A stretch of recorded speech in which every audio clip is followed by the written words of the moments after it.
Hello everyone and welcome back to Nightmare Narratives. I can picture some of you already in bed, maybe some of you just getting home from work. Wherever you are, whatever time it is, I'm glad you're here. If this helps you relax or sleep, please like and subscribe. It means a lot.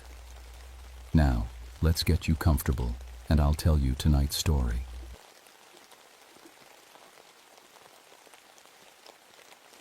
My name is William Carpenter, but everyone just calls me Bill.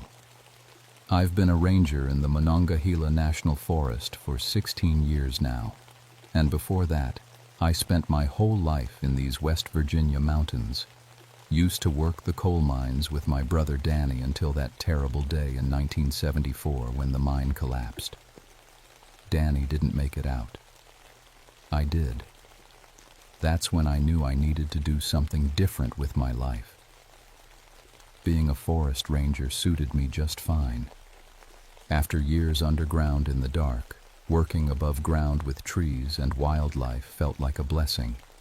I specialized in managing the animals, tracking bears, counting deer herds, studying how predators behaved.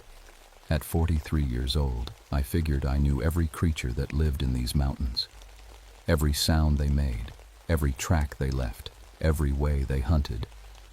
The summer of 1990 was the hottest and driest anyone could remember. Day after day, the sun beat down without mercy. Streams that usually ran strong were down to little trickles. Some dried up completely.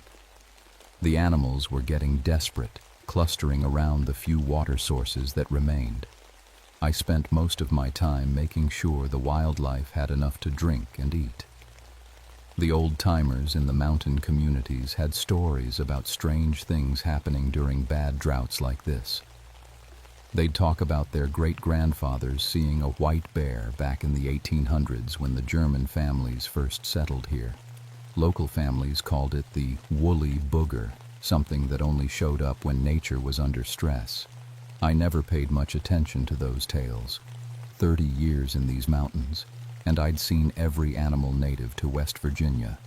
The idea of some unknown creature hiding in forests I'd mapped myself seemed impossible.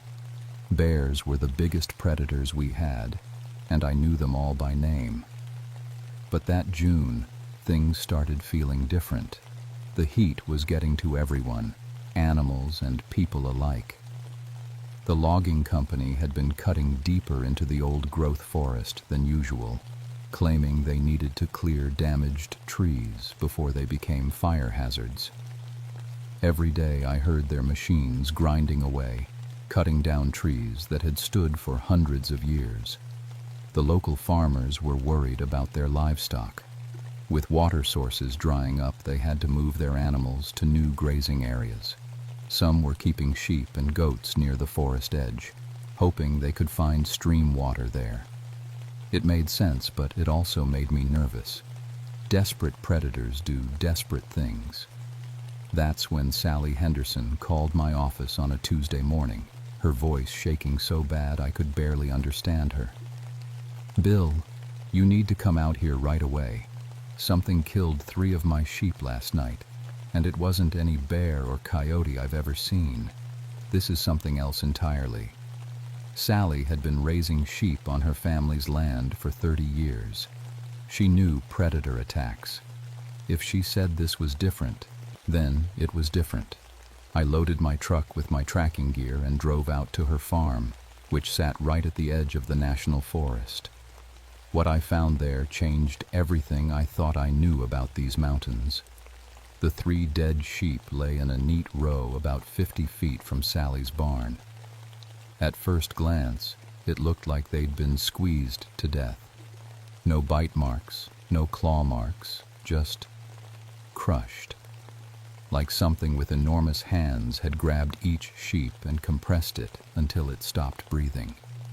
"I heard the most awful sound last night," Sally told me, wrapping her arms around herself despite the heat. It started like sheep bleating, but then it turned into something that sounded almost human, like screaming. But no human could make a sound that loud. I knelt down next to the dead animals, trying to make sense of what I was seeing.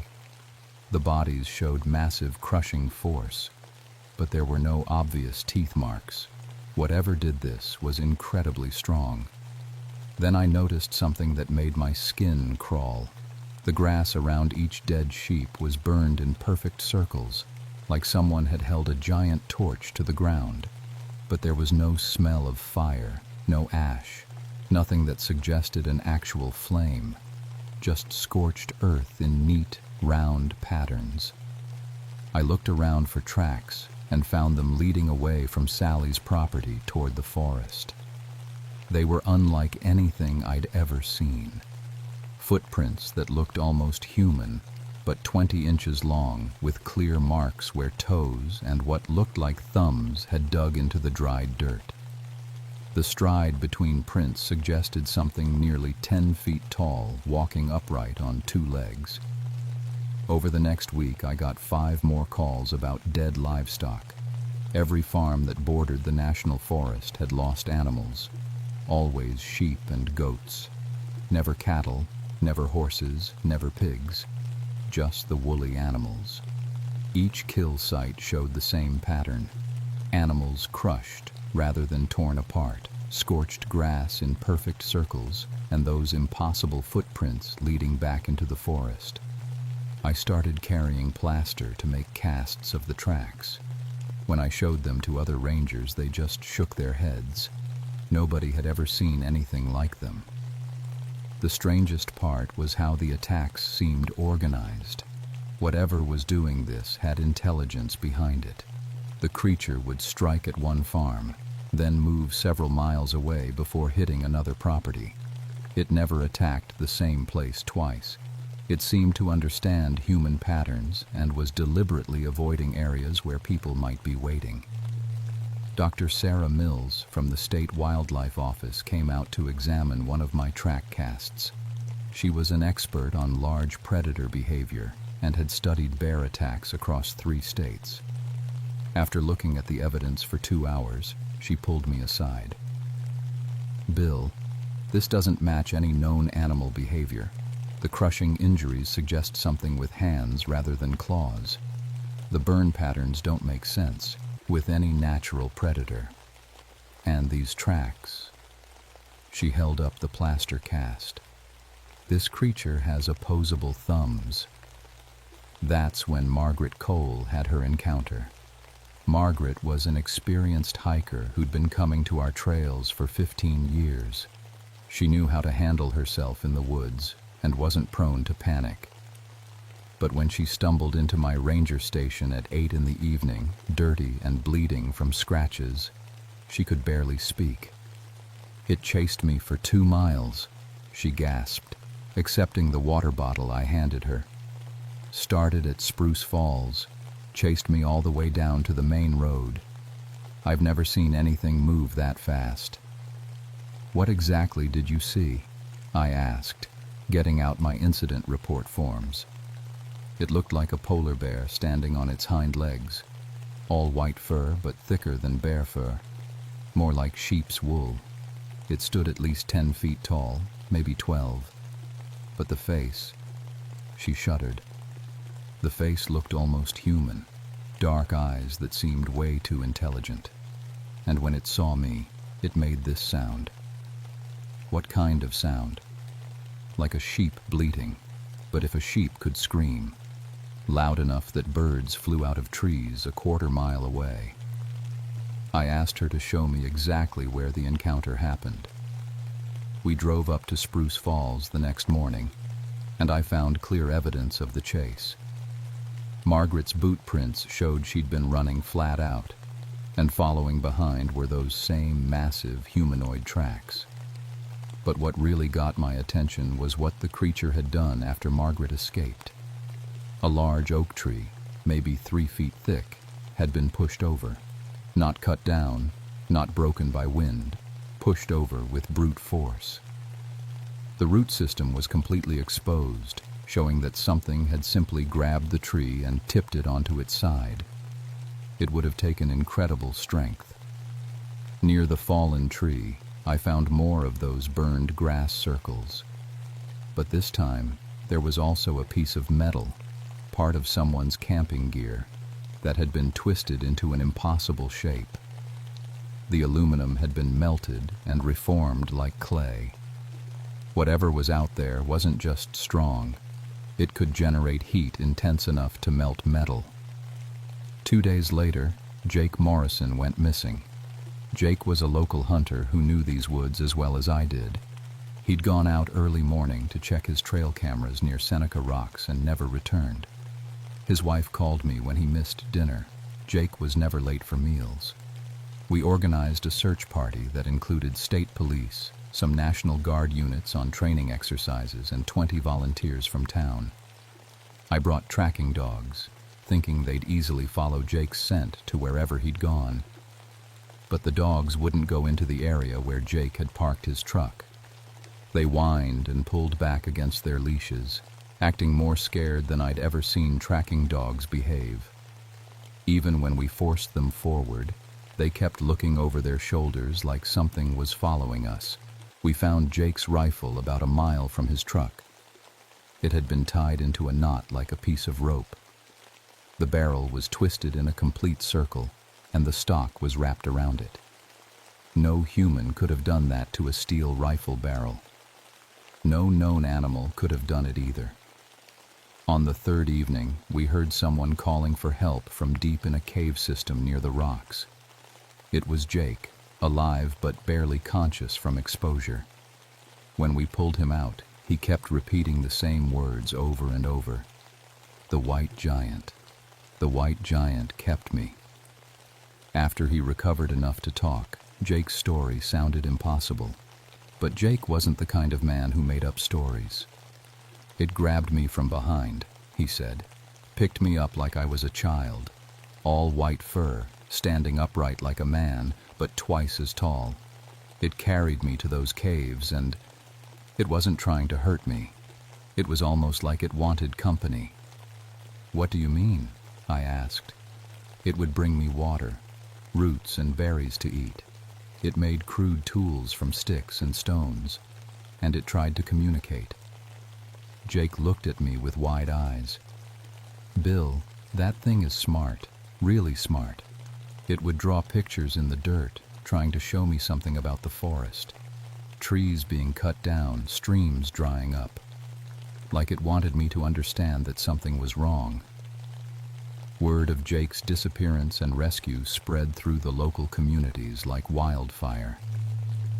The logging company decided they weren't going to let local folklore hurt their profits. They brought in a private security team, 6 men with military backgrounds who specialized in dealing with wildlife problems at industrial sites. Team leader Marcus Webb met with me at the ranger station. He was the kind of man who looked like he'd never backed down from anything in his life. We're going to hunt this animal down and eliminate the problem, he told me, spreading maps across my desk. My team has dealt with everything from rogue bears in Alaska to escaped circus animals in Texas. One oversized mountain creature won't be an issue.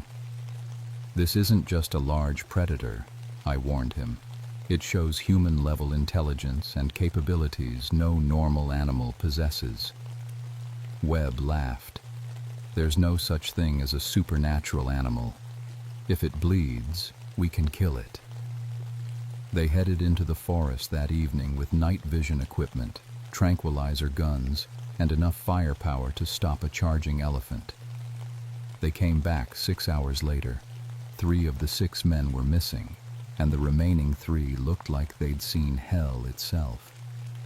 We found it, Webb whispered, standing in a clearing 12 feet tall, covered in white fur that seemed to glow in our night vision. When it saw us, it started generating heat. Not fire, just heat. The air around it began shimmering. Our equipment started malfunctioning. Gun barrels got too hot to hold. What happened to the other 3 men? It grabbed Johnson first, just reached out and touched him on the shoulder. Johnson's tactical vest started smoking immediately. The fabric began melting against his skin. The creature picked him up and carried him away into the trees. The missing men were found alive the next day in the same cave system where Jake had been held. All three suffered from severe burns, but only on their clothing and equipment. Their actual skin was untouched. Their tactical gear had been completely melted, but their bodies showed no heat damage whatsoever. "It's impossible," Dr. Jennifer Walsh told me at the hospital. "These men were exposed to temperatures hot enough to melt synthetic fabrics and metal components, but they don't even have first-degree burns." The Pentagon got involved after that. Federal researchers arrived with equipment I'd never seen before. They called themselves environmental specialists, but their gear looked more military than scientific. Dr. Alan Foster, the team leader, seemed particularly interested in the heat generation capability.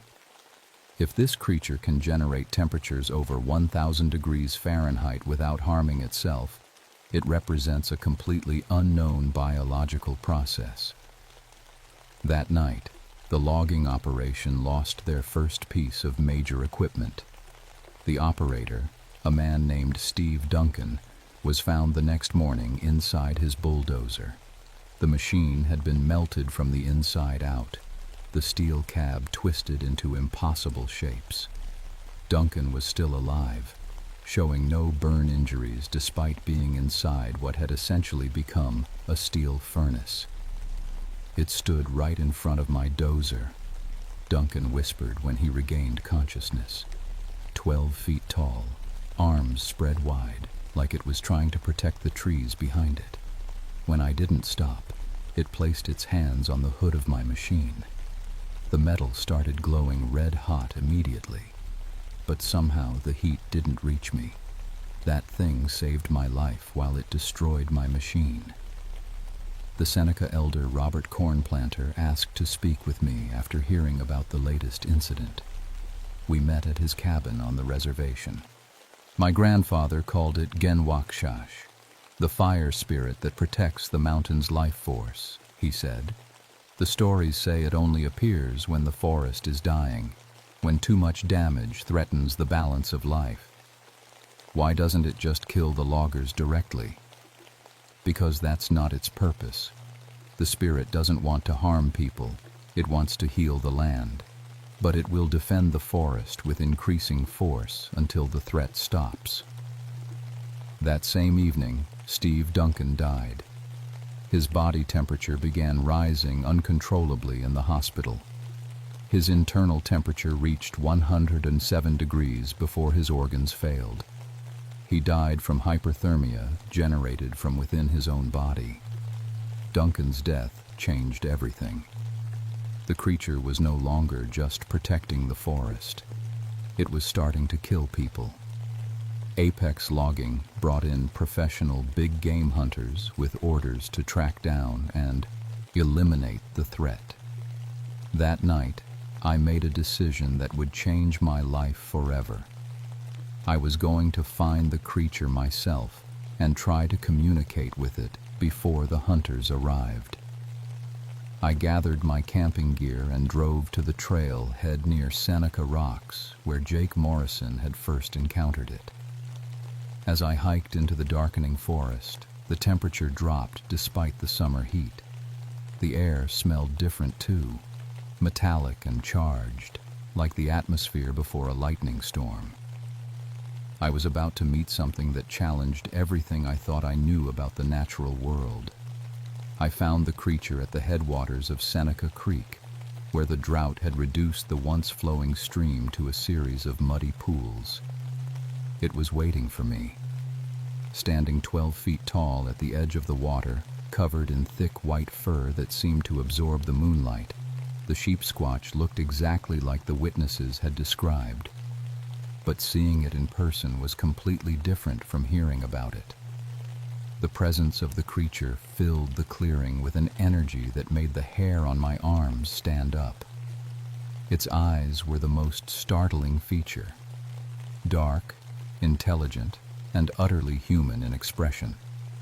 When it looked at me, I felt like it was seeing straight through to my soul. "I'm not here to hurt you," I said aloud. "I want to understand." The creature tilted its head, studying me. Then it began to generate heat. The air around it started shimmering, but instead of becoming unbearable, the heat felt welcoming, like sitting near a fireplace on a winter evening. Then something extraordinary happened. Images began forming in my mind. Not my own thoughts, but pictures being shared directly from the creature's consciousness. I saw the forest as it had been hundreds of years ago, pristine and untouched, with clear streams and towering trees. I saw the gradual changes over decades: early logging, mining operations, roads carved through ancient groves. And I felt the creature's pain with each tree that fell, each stream that was polluted, each animal that lost its habitat. The sheep squatch wasn't just an animal protecting its territory. It was somehow connected to every living thing in the forest. When trees died, it felt their death. When streams dried up, it experienced thirst. When wildlife suffered, it shared their pain. "You're dying," I said, understanding flooding through me. "The forest is dying, and you're dying with it." The creature nodded, a completely human gesture. Then it shared more images, visions of what would happen if the logging continued. Entire mountainsides stripped bare, streams completely dry, wildlife populations collapsing.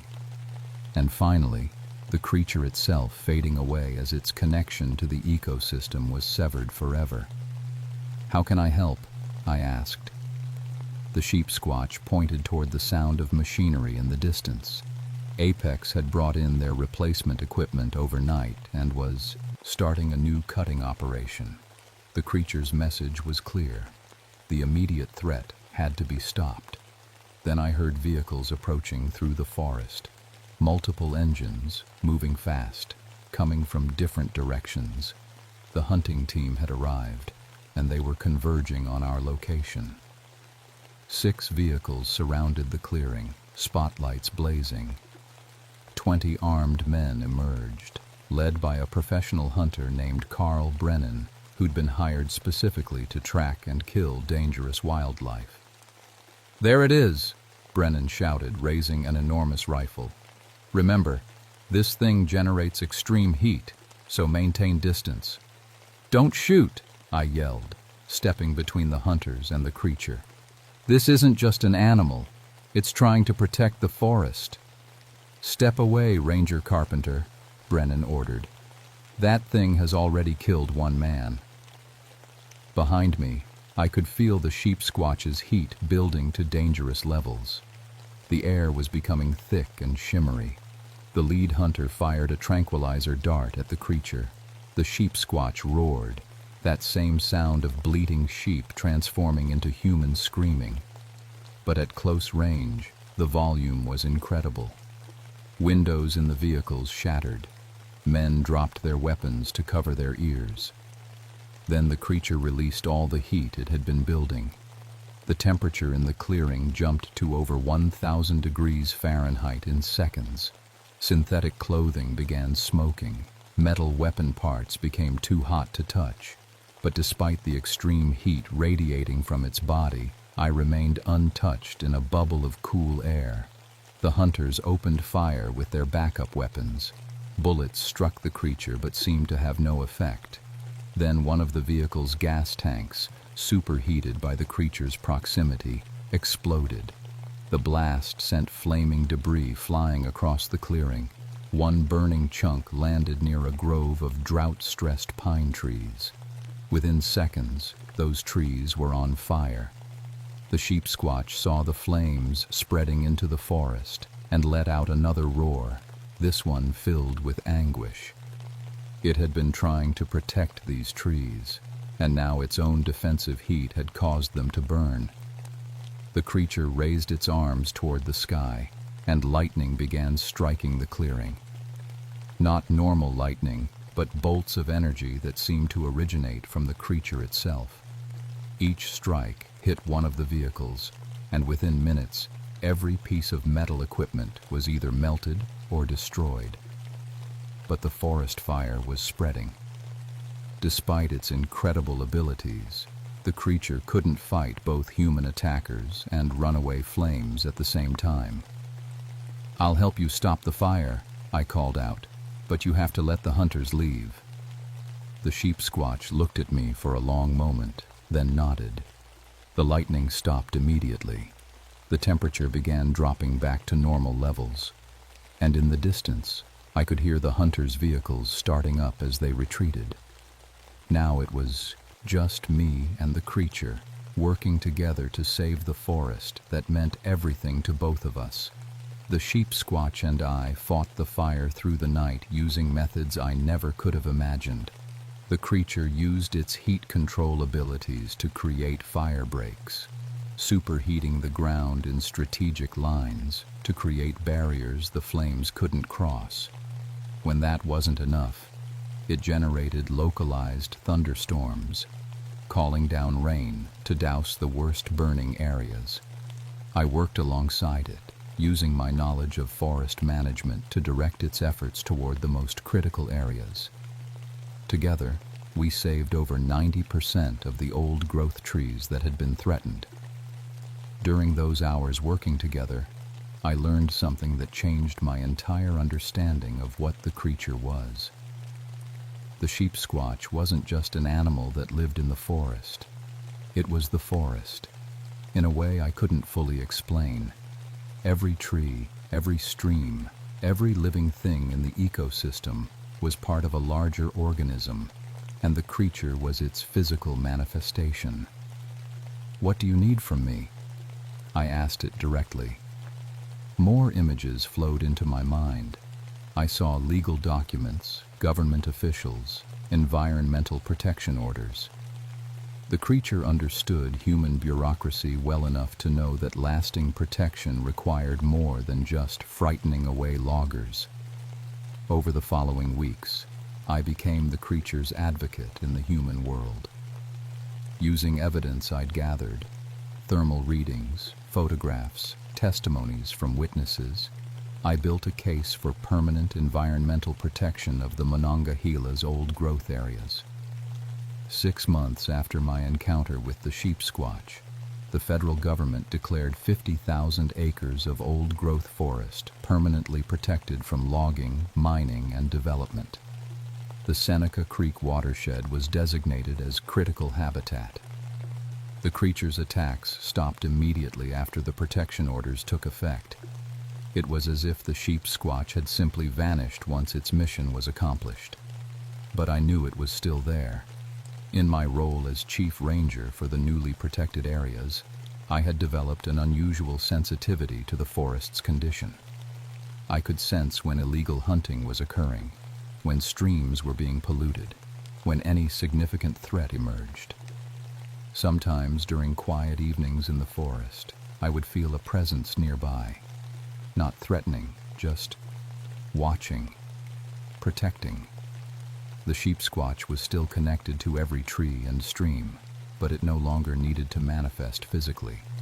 The forest was healing. 20 years later, the protected forest areas are healthier than they've been in over a century. Streams run clear and full even during dry summers. Wildlife populations have recovered to levels not seen since the 1800s. I've never seen the sheep squatch again, but I know it's there. On still nights, when I'm camping in the deepest parts of the forest, I sometimes hear that distinctive sound. Sheep, bleating that transforms into something almost like singing. It's no longer a cry of anguish or warning. Now it sounds like contentment. The mountains are at peace, and so is the ancient spirit that guards them.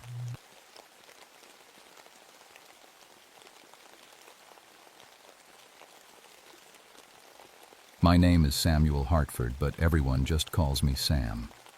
I've been a forest ranger for 11 years now, and I thought I'd seen everything these North Carolina mountains could throw at me. Boy, was I wrong. It was January 1954, and the worst winter anyone could remember had settled over the Uwharrie Mountains like a heavy blanket. Snow covered everything for weeks. The temperature hadn't gone above freezing in so long that even the old-timers were worried. Animals were starving and desperate creatures do desperate things.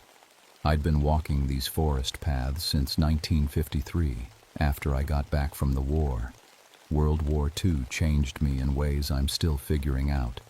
I'd worked in the textile mills before that, but after seeing what I saw in Europe, I needed something different, something peaceful.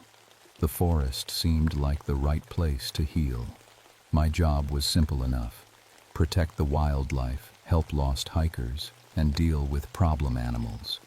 That last part kept me plenty busy. When animals get hungry enough, they'll come after livestock, and the farmers around here don't take kindly to that. I lived in a small cabin about 10 miles from the nearest town. It wasn't much, but it was mine. On cold nights like these, I'd sit by the fire and listen to the wind howl through the trees. Sometimes I'd hear other sounds too, animals calling to each other, branches creaking, the normal sounds of a forest at night. But lately, those sounds had been different, wrong somehow. Even my dog, Rex, had been acting strange. He'd growl at nothing and refuse to go outside after dark. Rex was a tough German shepherd who'd never been scared of anything, so when he started hiding under my bed, I knew something wasn't right. The local folks had been talking too. Old stories about things that hunted in these hills when times got hard. The Cherokee who lived here before us had legends about a shadow cat that came out during the lean times. Most people laughed at those stories, but the old-timers remembered their grandparents telling them to stay inside when the shadow cat was hunting. I didn't put much stock in ghost stories. I'd seen enough real monsters during the war, the kind that walked on 2 legs and wore uniforms. The idea of some supernatural cat prowling around North Carolina seemed like nonsense compared to what humans could do to each other. That all changed on a Tuesday morning when Clarence Moore came knocking on my door. Clarence was a good man who ran a small sheep farm about 5 miles south of my cabin. He was usually calm and steady, but when I opened my door that morning, his face was white as the snow on my porch. "Sam," he said, his voice shaky, "you need to come see this. Something killed my sheep last night, all of them." I grabbed my coat and boots. Losing livestock was serious business for farmers like Clarence. Every animal meant money, and money was hard to come by in these mountains. The drive to his farm was quiet, except for the crunch of snow under my truck tires. Clarence sat next to me, staring out the window and wringing his hands. "Never seen anything like it," he mumbled, "not in 30 years of farming." When we got to his farm, I understood why he was so upset. 12 sheep lay scattered around his pasture, but they weren't torn apart like you'd expect from a dog pack or coyotes. They just looked like they were sleeping, except they were all dead. I knelt down next to the closest one and checked it over. There were 2 small holes in its neck, like someone had stuck it with a big needle. But the strangest part was that the sheep had been drained completely of blood. The ground around them should have been red with it, but there wasn't a drop anywhere. "Clarence," I said, standing up and brushing snow off my knees, "have you ever seen anything like this before?" He shook his head. "Never. And Sam, there's something else. Look at those tracks." I followed where Clarence was pointing and felt my blood run cold. In the snow were paw prints, but they were huge, bigger than any mountain lion track I'd ever seen. Each print was the size of my hand, and they were spaced so far apart that whatever made them had to be moving impossibly fast. The tracks led from the tree line to the sheep, then back into the forest. But here's what really bothered me. They just stopped. Right in the middle of the pasture, the tracks ended like whatever made them had just vanished into thin air. "I called Doc Mitchell to come look at one of the sheep," Clarence said. "She should be here soon." Dr. Sarah Mitchell was the local veterinarian, and if anyone could figure out what had killed these animals, it would be her. While we waited, I followed the tracks as far as I could. They led me to a big oak tree at the edge of the pasture, and that's where I found something that made my skin crawl. 12 feet up the trunk were claw marks, deep gouges in the bark that went down about 2 feet. Whatever had made them was strong enough to tear through solid oak like it was paper. "Sam," Clarence called from behind me. "Doc's here." Dr. Mitchell was a no-nonsense woman in her 50s who'd seen just about every kind of animal injury you could imagine. She spent about 20 minutes examining the dead sheep, and when she was done, her face was troubled. "Well?" I asked. "Those puncture wounds in the neck are from fangs," she said, "but they're bigger than anything we have around here. A mountain lion's fangs are maybe an inch long. These wounds suggest fangs that are at least 3 inches. "What could do that?" Clarence asked. Doc Mitchell shook her head. "Nothing that lives in North Carolina, and the blood loss is complete. Every drop is gone. I've never seen anything like it." As we stood there talking, Jake Wilson, Clarence's neighbor, came trudging through the snow toward us.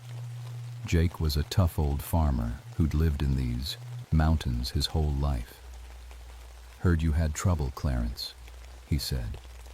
Then he looked at the dead sheep and let out a low whistle. "Well, I'll be.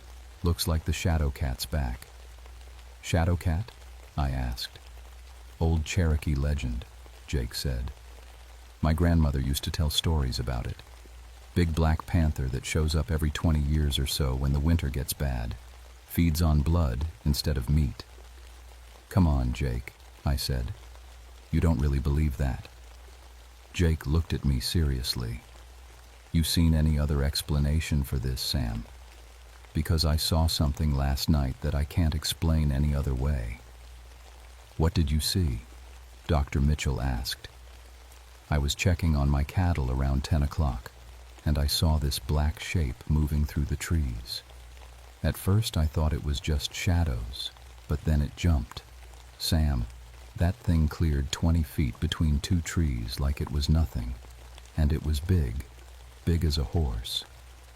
"You sure it wasn't just a trick of the light?" I asked.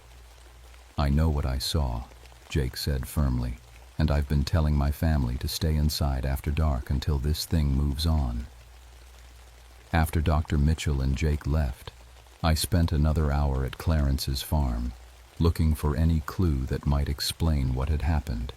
But the more I looked, the less sense it made. That night, I couldn't sleep. Every sound outside my cabin made me jump. Rex refused to leave my side, and he kept whining at the windows like he could sense something out there. Around midnight, I heard it, a sound I'd never heard before. It was like a cross between a growl and a scream, coming from somewhere deep in the forest. Rex started shaking and tried to hide under my bed. I grabbed my flashlight and rifle and stepped out onto my porch. The sound came again, closer this time. My flashlight beam cut through the darkness, but all I could see were trees and snow. Then I saw the eyes. About 50 yards away, 2 red spots glowed in the darkness. They were too high off the ground to be a normal animal, maybe 6 feet up, and they were watching me. I raised my rifle and called out, "What are you?" The eyes blinked once, and then they were gone. No sound of movement, no rustling in the bushes. They just disappeared. I stood on that porch for another hour, but I didn't see anything else. When I finally went back inside, my hands were shaking so bad I could barely lock the door. The next morning, I found tracks in my yard. The same massive paw prints I'd seen at Clarence's farm, leading right up to my porch and then away into the forest. Whatever had made them had been close enough to touch my front door. Over the next week, 3 more farms reported the exact same kind of attacks. The Johnson place lost 8 cattle. The Williams family found their horses dead in their stalls. Every time it was the same story. Animals drained of blood with no other damage. I started keeping a map of the attacks, marking each location with a red pin. The pattern formed a rough circle about 10 miles across, and my cabin was right in the middle of it. The state police got involved after the 4th attack. They brought in dogs to track whatever was doing this, but the hounds wouldn't follow the trail. They'd get to the edge of the forest, start whimpering, and refuse to go any further. That's when I started doing some research at the local library. I spent hours looking through old newspapers and records, and what I found made my blood run cold. Every 20 years or so, going back to 1889, there had been reports of the same kind of killings. Always during the worst part of winter, always lasting exactly 1 month. The newspapers called it different things: mystery predator, unknown beast, devil cat. But the details were always the same. Mrs. Henderson, the librarian, was an elderly Cherokee woman whose family had lived in these mountains for generations. When I asked her about the old stories, she got very serious. My great-grandmother called it the shadow walker, she said quietly. It comes when the balance is broken, when the land is hurt and the animals are suffering. It's not just hunting for food, Sam. It's hunting to restore the natural order. What does that mean? I asked. It means someone has to pay for the damage, she said, and it won't stop until the debt is settled. I was starting to think maybe these old stories weren't so crazy after all, especially after what happened to Pete Davidson. Pete was a local hunter who knew these woods better than anyone. He'd been tracking the creature for 3 days when we found him unconscious near Bear Creek, about 2 miles from where the latest attack had happened. When Pete woke up in the hospital, he was as white as a sheet and weak as a newborn kitten. The doctors couldn't figure out what was wrong with him. His blood count was dangerously low, but there wasn't a mark on him. "It touched me," Pete whispered when I went to visit him. "The shadow cat. It put its paw on my chest, and I felt my life being pulled right out of me." "What did it look like?" I asked. "Biggest cat I ever seen," he said. "Black as midnight, with red eyes that looked right into my soul. And Sam, the strangest thing, I could feel what it was feeling, like our minds were connected somehow." Pete's condition got worse over the next few days. He started having visions, seeing through the creature's eyes as it hunted. He'd wake up screaming about being in dark forests, stalking prey, feeling an endless hunger. That's when the National Guard showed up. Governor Luther Hodges had finally decided this was serious enough to call in the military. 50 soldiers with trucks, helicopters, and enough firepower to stop a small army. I tried to tell the commanding officer, Colonel Barnes, that this wasn't something you could fight with bullets, but he laughed at me. "Son," he said, "I've been hunting dangerous animals all over the world. Whatever this thing is, we'll put it down." They set up checkpoints all around the area and started patrol sweeps through the forest. For 2 days, everything was quiet. The colonel thought they'd scared the creature away. Then Private Johnson was found dead at checkpoint 3. He was sitting upright in his chair like he'd fallen asleep on duty, but when they tried to wake him up, they realized he was dead. Same as the animals, completely drained of blood with 2 small puncture wounds in his neck. The really scary part was that the other soldiers at the checkpoint never heard anything. No sounds of struggle, no cries for help. 1 minute Johnson was alive and alert. The next, he was dead. Colonel Barnes wasn't laughing anymore. The attacks started happening every night after that. Not just animals now, but people too. A farmer named Bill Tucker disappeared from his own kitchen while his wife was washing dishes in the next room. They found his body in the morning, arranged peacefully in his cornfield like he'd just laid down to take a nap. Dr. Robert Kim, a zoologist from the University of North Carolina, came to study the creature with special cameras and scientific equipment. He set up camp near where most of the attacks had been happening, determined to get proof of what we were dealing with. The photos his cameras captured changed everything. They showed a massive black cat, at least 6 feet long, with glowing red eyes and fangs that looked more like a saber-toothed tiger than anything that should exist today. But the strangest part was how the creature looked at the cameras. In every photo, it was staring directly at the lens, like it knew it was being watched and didn't care. Dr. Kim's electronic equipment started picking up strange readings around the attack sites. Electromagnetic distortions that suggested the creature existed partially outside normal space and time. "This is impossible," he told me the night before he died.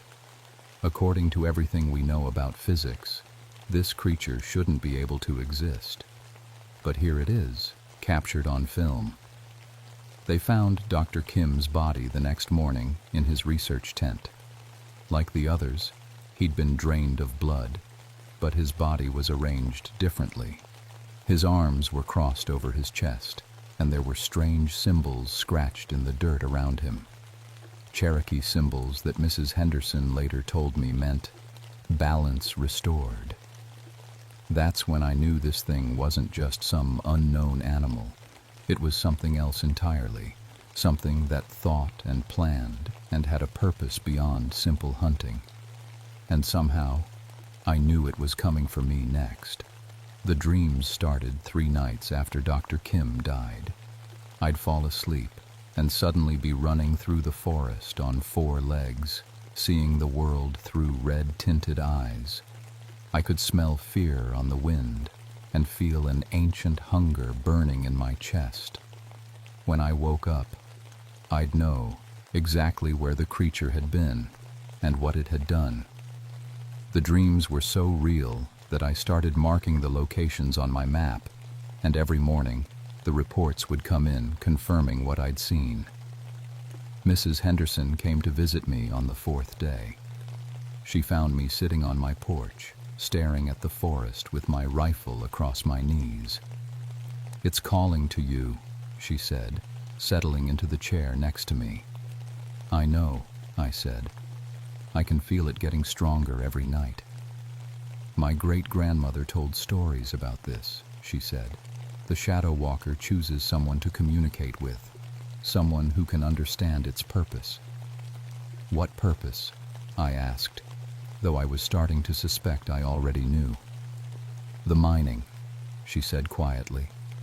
"The clear-cutting. The new roads they're planning to build through the sacred places. The land is crying out, and the shadow walker has come to answer." I thought about the maps I'd seen in the county office, the plans for strip mining operations that would tear up thousands of acres of forest. I thought about the Cherokee burial grounds that would be destroyed and the animals that would lose their homes. "What does it want from me?" I asked. "To make you choose," she said, "between your duty to the human world and your responsibility to the natural world." That night, I didn't even try to sleep. I loaded my rifle, filled a backpack with supplies, and headed into the forest. If the creature wanted to communicate with me, I'd meet it on its own terms. The dreams had shown me where to go. An old Cherokee village site about 5 miles deep in the woods, where stone foundations still poked through the snow. As I walked, I could feel something following me, staying just out of sight but always watching. I reached the village ruins just as the moon was setting. The forest was completely silent. No wind, no animal sounds, nothing. Even my footsteps seemed muffled. Then it stepped out of the shadows. The photos hadn't done it justice. The creature was massive, easily the size of a small horse, with sleek black fur that seemed to absorb light. Its red eyes glowed like coals in the darkness, and when it opened its mouth, I could see fangs as long as my fingers. But the most unsettling thing was its eyes. They looked human, intelligent and aware in a way that no animal's eyes should be. "You're the Shadow Walker," I said, surprised by how calm my voice sounded. The creature tilted its head, and suddenly my mind was flooded with images. I saw the forest as it used to be, thick and untouched, full of life. I saw Cherokee families living in harmony with the land, taking only what they needed. Then I saw the destruction, trees cut down by the thousands, mountains torn apart for coal, streams poisoned by runoff. I felt the pain of the earth itself, crying out for justice. "You're not just a predator," I said, understanding flooding through me. "You're a guardian." The images changed, showing me the plans for new mining operations, the roads that would cut through sacred burial grounds, the strip pits that would destroy entire ecosystems. The creature's anger washed over me like a wave, ancient and terrible. Then I saw what it wanted from me. "You want me to stop them," I said, "to protect this place." The creature moved closer, and I could feel its power radiating from it like heat from a fire. It reached out with one massive paw and gently touched my chest. The contact sent electricity through my entire body. Suddenly, I could hear everything. The heartbeat of every animal for miles around, the slow growth of trees, the whisper of water moving through underground streams. I was connected to the entire forest, feeling its pain and its need. But with the connection came a price. I could feel my own life force being drawn out, feeding the creature's supernatural existence.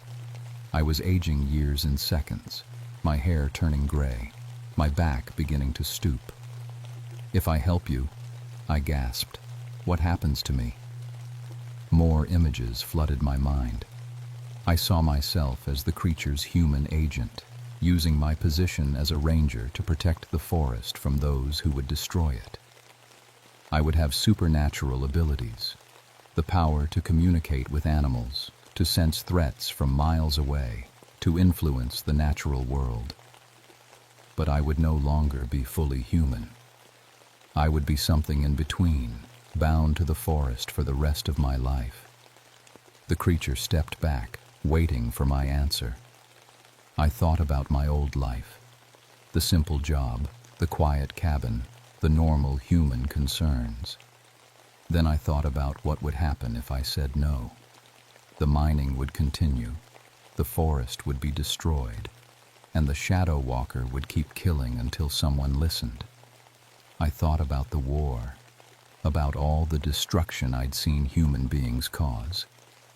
Maybe it was time to choose a different side. "I'll do it," I said. The creature's eyes flared brighter, and it touched my forehead with its nose. Power flowed into me like lightning, changing every cell in my body. I could feel my senses expanding, my connection to the natural world growing stronger. When it was over, I was no longer just Samuel Hartford, forest ranger. I was something new, a bridge between the human world and the wild, with the power to protect what couldn't protect itself. The Shadow Walker began to fade, becoming translucent like smoke.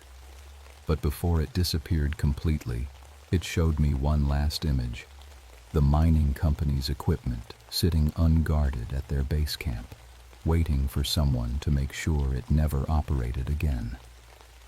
I spent the next 3 days sabotaging every piece of mining equipment in a 50-mile radius. My new abilities made it easy. I could move through the forest without making a sound, see in complete darkness, and sense when humans were nearby. The mining company tried to bring in new equipment, but that kept breaking down too. After 2 weeks and hundreds of thousands of dollars in damaged machinery, they gave up and moved their operations to another state. The official reports blamed mechanical failures and said the area wasn't suitable for mining after all. Nobody questioned why all the equipment had failed at once, or why the failure rate was so much higher in this particular forest. The Shadow Walkers' killing spree ended the day the mining company left. The official military report said they'd successfully eliminated a rabid mountain lion, and the case was closed. I didn't contradict their story.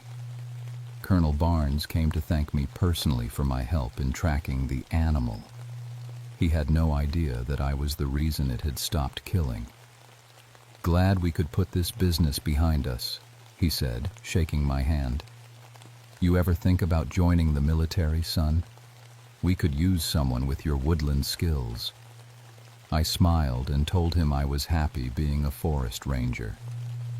It was true enough, even if my job description had changed considerably. Pete Davidson recovered completely once the creature disappeared. The connection between them was broken, and he had no memory of the visions he'd experienced. He went back to hunting, though he never ventured very deep into the forest anymore.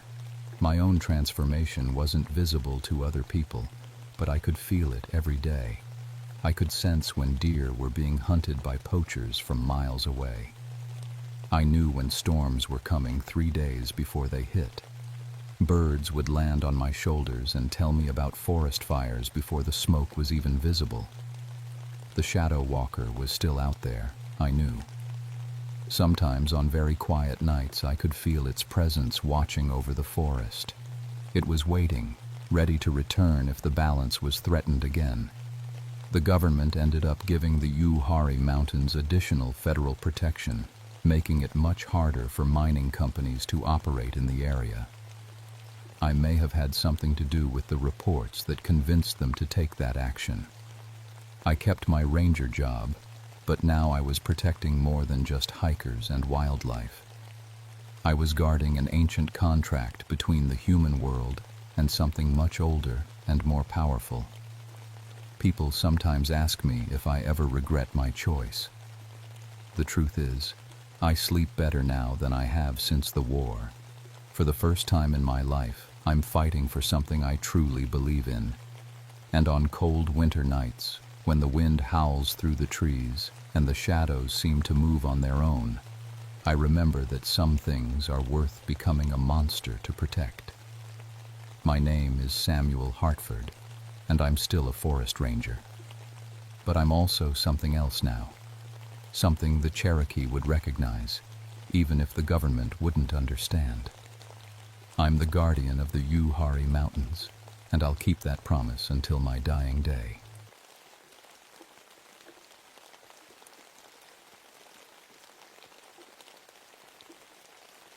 My name is David McKinnon, but everyone calls me Dave.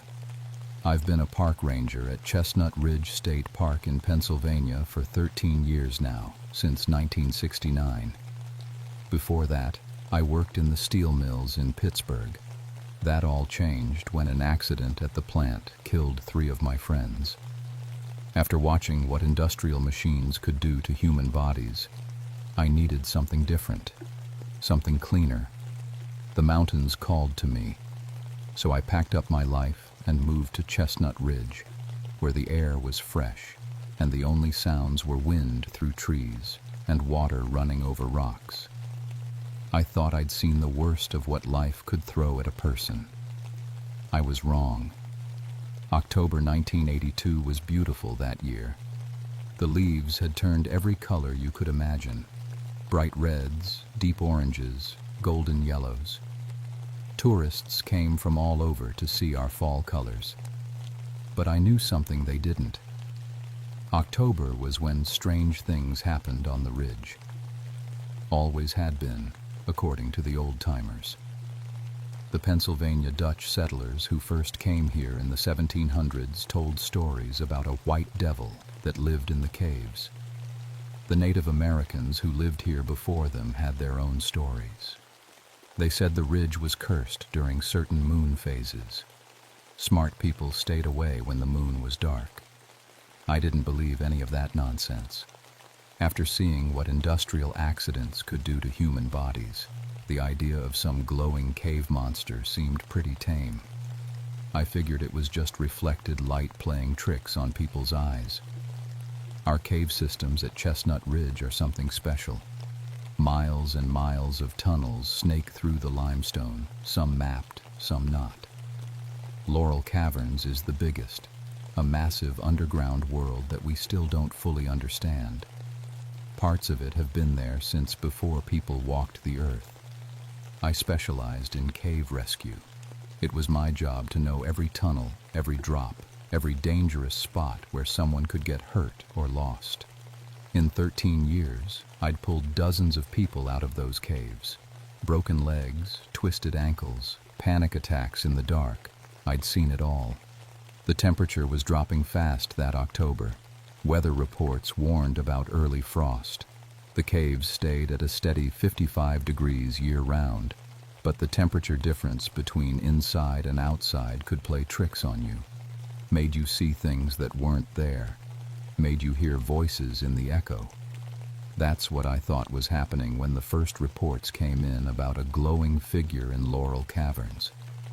Hikers claimed they saw something white moving through the darkness, too big to be human. Local newspapers ran the stories, but I knew better. 40 years of living near these mountains had taught me that people's imaginations ran wild in October. I should have listened to those stories. Should have paid attention to the way animals acted strange that month, how they avoided certain parts of the forest. Should have noticed how my radio crackled with static near the cave entrances, how my compass needle spun like a top. But I didn't. I was practical, scientific. I believed in things I could touch and measure and prove. That kind of thinking works great in the daylight. In the deep caves where darkness swallows light and sounds bounce off walls in ways that don't make sense, practical thinking can get you killed. The call came in on October 15th, just after dawn.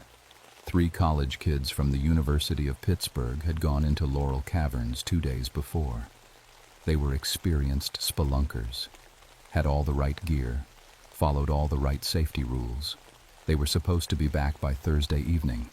It was now Saturday morning, and nobody had heard from them.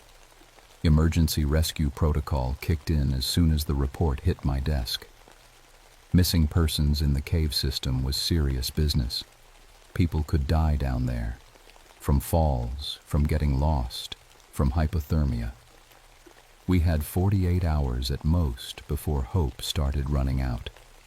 I gathered my rescue team, 4 good people who knew the caves almost as well as I did. We checked our gear twice: ropes, lights, first aid supplies, communication equipment. Everything had to be perfect.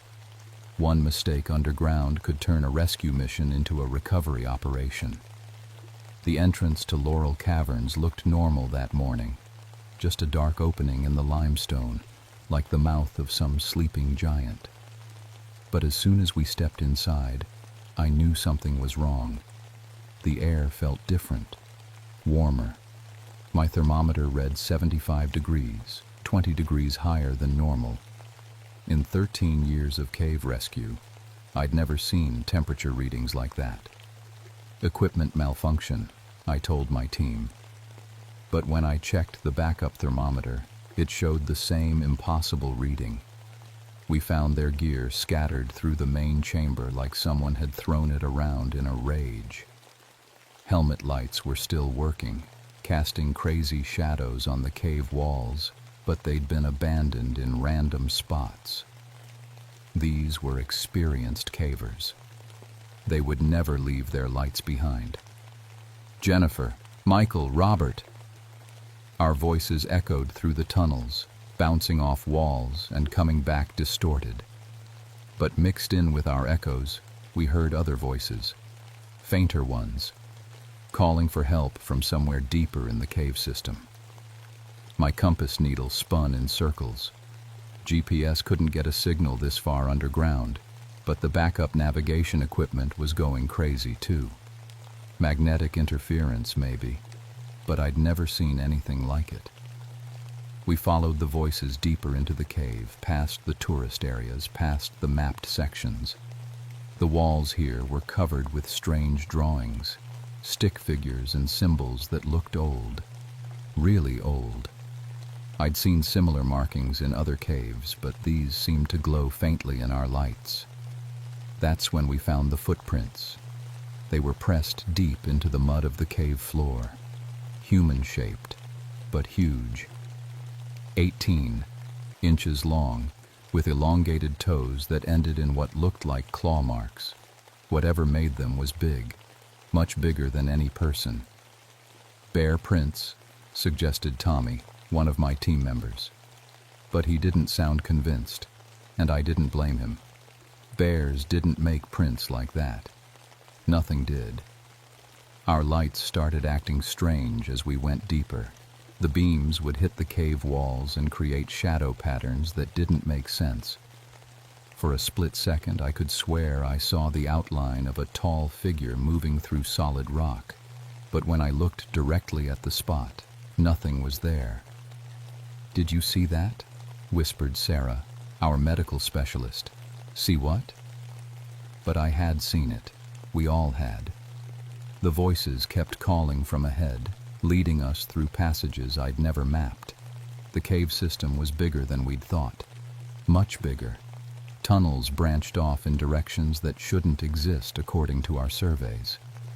We found Jennifer Walsh in a chamber so deep I wasn't sure we could find our way back. She was alive, sitting against the cave wall with her knees pulled up to her chest. But she wouldn't respond to us. Wouldn't even look at us. Just stared ahead with empty eyes. Her skin was covered with burns. Chemical burns, like she'd been splashed with acid. But there were no acidic substances in these caves. Nothing that could cause injuries like that. "Jennifer, can you hear me?" Sarah knelt beside her, checking her pulse. "We're here to help." Jennifer's skin had strange patterns on it, swirling lines that almost seemed to pulse with light. They matched some of the drawings on the cave walls. As we watched, the patterns grew brighter, then dimmer, like they were breathing. When we checked her with our radiation detector, the needle stayed steady. No radiation.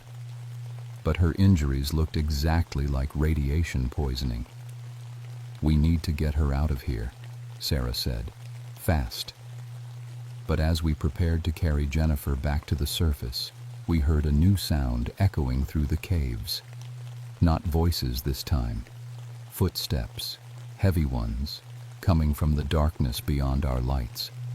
Something was down here with us. Something that had hurt Jennifer Walsh and taken her friends. Something that was getting closer. We found Michael Torres in the next tunnel over. Unlike Jennifer, he was awake and moving around. But when we called to him, he answered in a language none of us recognized. Not Spanish, not any Native American dialect I'd heard. Something older. Michael had been studying archaeology at the university. Smart kid, spoke 3 languages. Now he babbled in sounds that hurt to listen to, like the words were scraping against the inside of my skull. He'd drawn patterns all over the cave walls with his fingertips, geometric shapes that seemed to shift and move when I wasn't looking directly at them.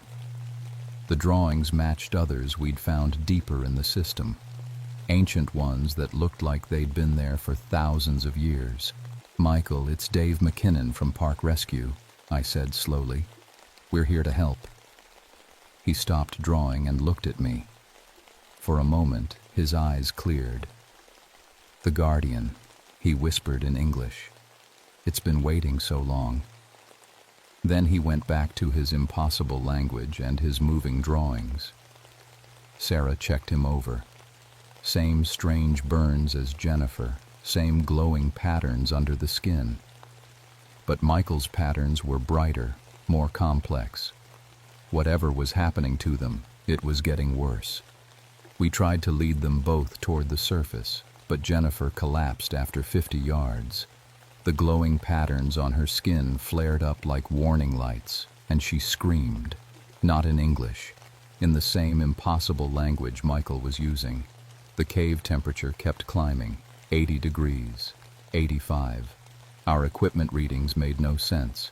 Compass needles spun faster. Radio static filled with voices speaking in that ancient tongue. That's when I saw it clearly for the first time. The figure stepped out of solid rock like it was made of water. 8 feet tall, humanoid but wrong in every detail. Its skin glowed with the same pale light as the patterns on Jennifer and Michael. Where it touched the cave walls, handprints of light remained, pulsing like heartbeats. The thing looked at me, into me.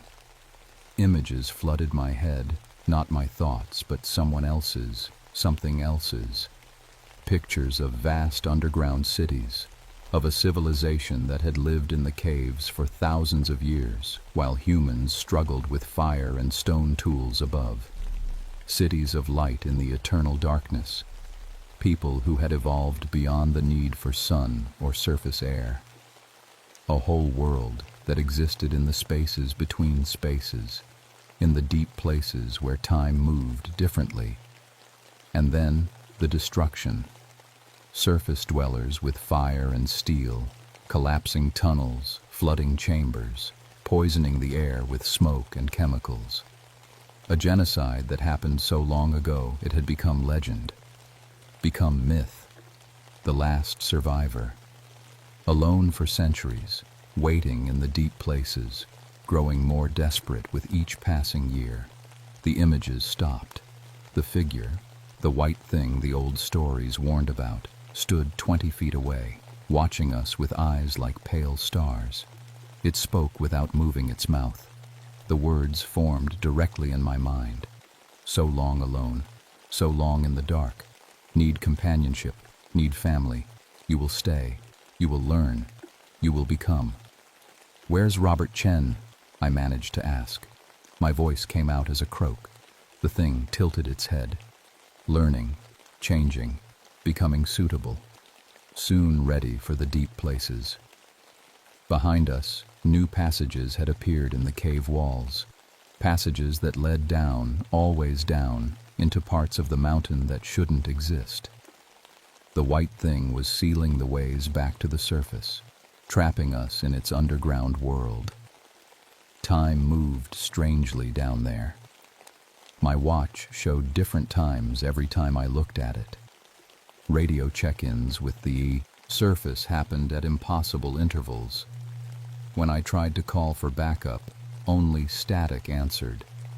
We were on our own, hundreds of feet underground, with something that could walk through solid rock and change the shape of the cave system at will. Something that had been alone for so long it was willing to transform human beings rather than face another century of solitude. The radiation detectors finally started clicking, not from any substance we could identify, but from the white thing itself. It was poisoning us just by being near us. Our hair started falling out. Our skin began to burn. And somewhere in the deepest part of the caves, Robert Chen was changing into something that could survive down here. Something that could keep the last guardian of an extinct civilization company in the endless dark. We found Robert Chen in a cathedral-sized chamber that hadn't been there on any of our maps. The walls curved up into darkness beyond our lights, covered with artwork that pulsed with bioluminescent beauty. The history of an entire species, painted in light. Robert sat in the center of the chamber, but he barely looked human anymore. His skin had gone pale as mushroom flesh. His eyes had grown larger, adapted for the eternal darkness. When he spoke, his voice echoed strangely, like it was coming from inside a deep well. "Dave," he said, and smiled with too many teeth. "It's wonderful down here, so quiet, so peaceful. No surface noise, no pollution, no crowds, just the deep places and all the time in the world. The white thing materialized beside him, not stepping out of rock this time, but forming itself from the air like condensing mist. In the glow of the wall paintings, I could see it clearly for the first time. It had been human once, or something close to human. But thousands of years of evolution in the caves had changed it. Elongated limbs for moving through narrow passages, pale skin that generated its own light, eyes adapted for absolute darkness, fingers that could manipulate matter at the molecular level. Homo spelaeus, it said into my mind. The cave people, your distant cousins. We lived in the deep places while your kind learned to make fire above. The chamber filled with images, not just in my head this time, but projected onto the walls like a movie. The story of two human species, one that climbed toward the light and one that descended into darkness, both intelligent, both creative, both capable of love and art and wonder. But only one had survived. Your people feared the dark places, called us devils, monsters, sealed our cities, poisoned our air, drove us deeper and deeper until only I remained. The images showed the genocide, caves collapsed by dynamite, underground rivers polluted with industrial waste, entire populations buried alive because surface humans feared what they didn't understand. For 300 years, I have been alone. Do you understand what that means? Centuries without conversation, without companionship, without touch. I will not endure another century of isolation. That's when I understood. The white thing wasn't trying to hurt us. It was trying to save us. In its own way, it was trying to turn us into companions who could survive in its world. Robert Chen wasn't being tortured.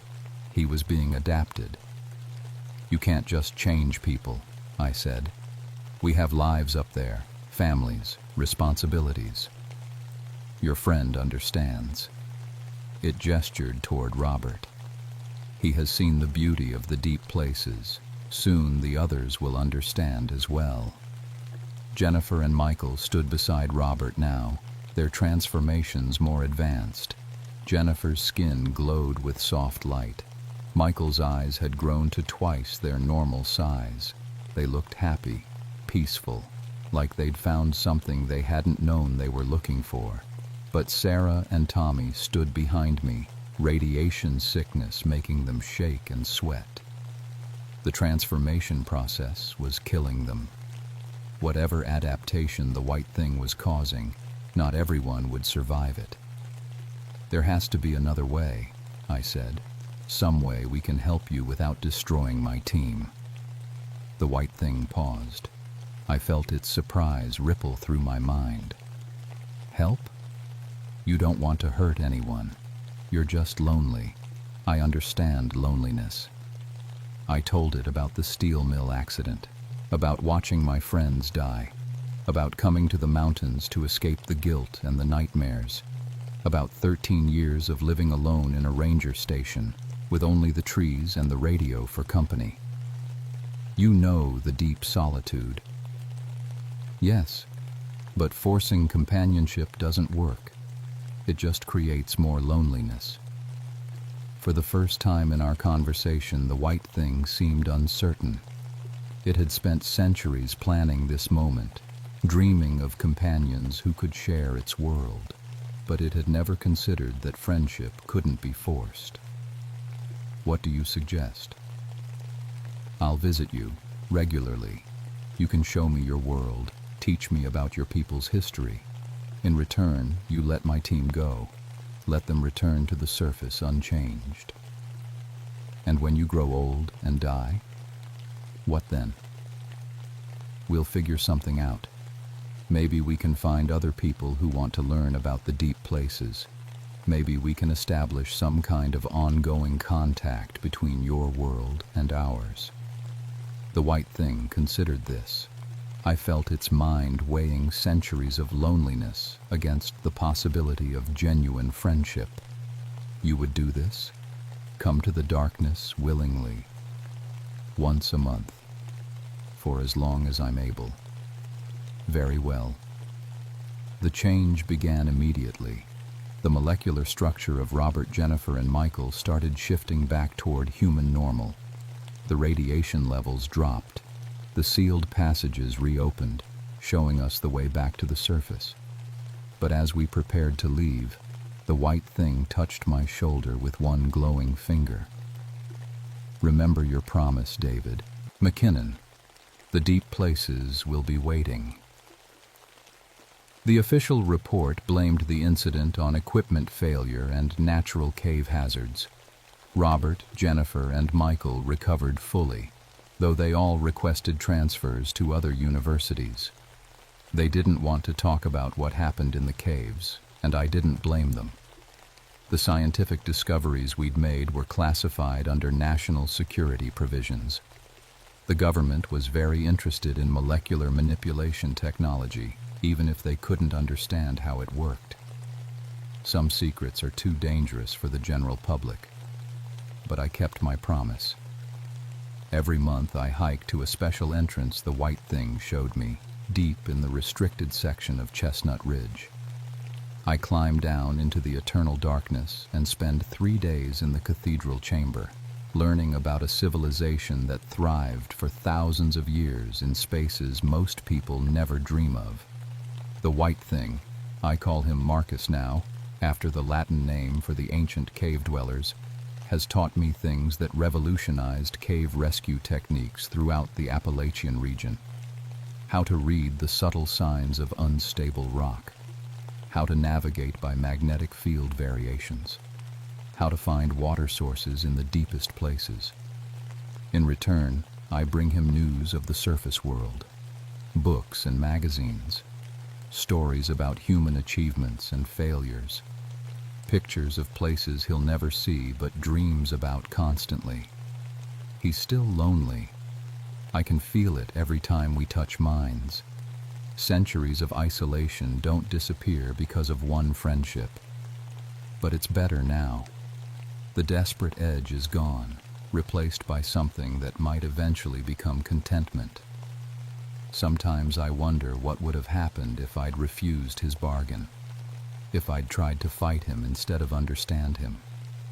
The cave system extends for hundreds of miles underground. There are deep places that have never seen human footprints, chambers where the laws of physics work differently than on the surface. Marcus could have hidden us down there forever, slowly transforming us into pale companions who had no choice but to share his exile. Instead, he chose to trust a human promise. That says something important about both our species. The Park Service has increased protection around Chestnut Ridge. No more commercial development. No more unguided cave expeditions. Officially, it's for environmental protection. Unofficially, it's to make sure nobody disturbs the last survivor of humanity's first genocide. I'm 53 now. My knees creak when I climb down into the caves, and my hands shake more than they used to. In a few years, I'll be too old to make the monthly trips. We've talked about that, Marcus and I. He's working on a solution, something about extending human lifespan through careful molecular adjustment.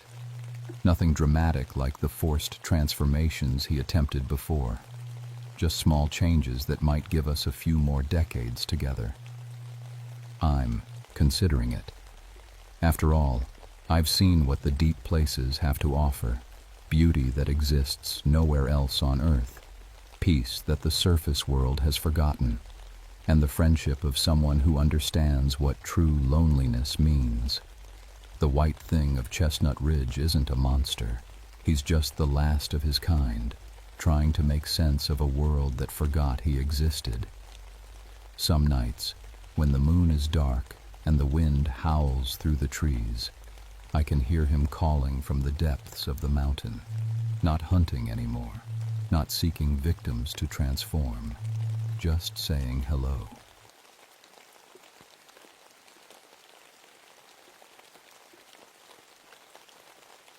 My name is Robert Ashford, but everyone calls me Bobby.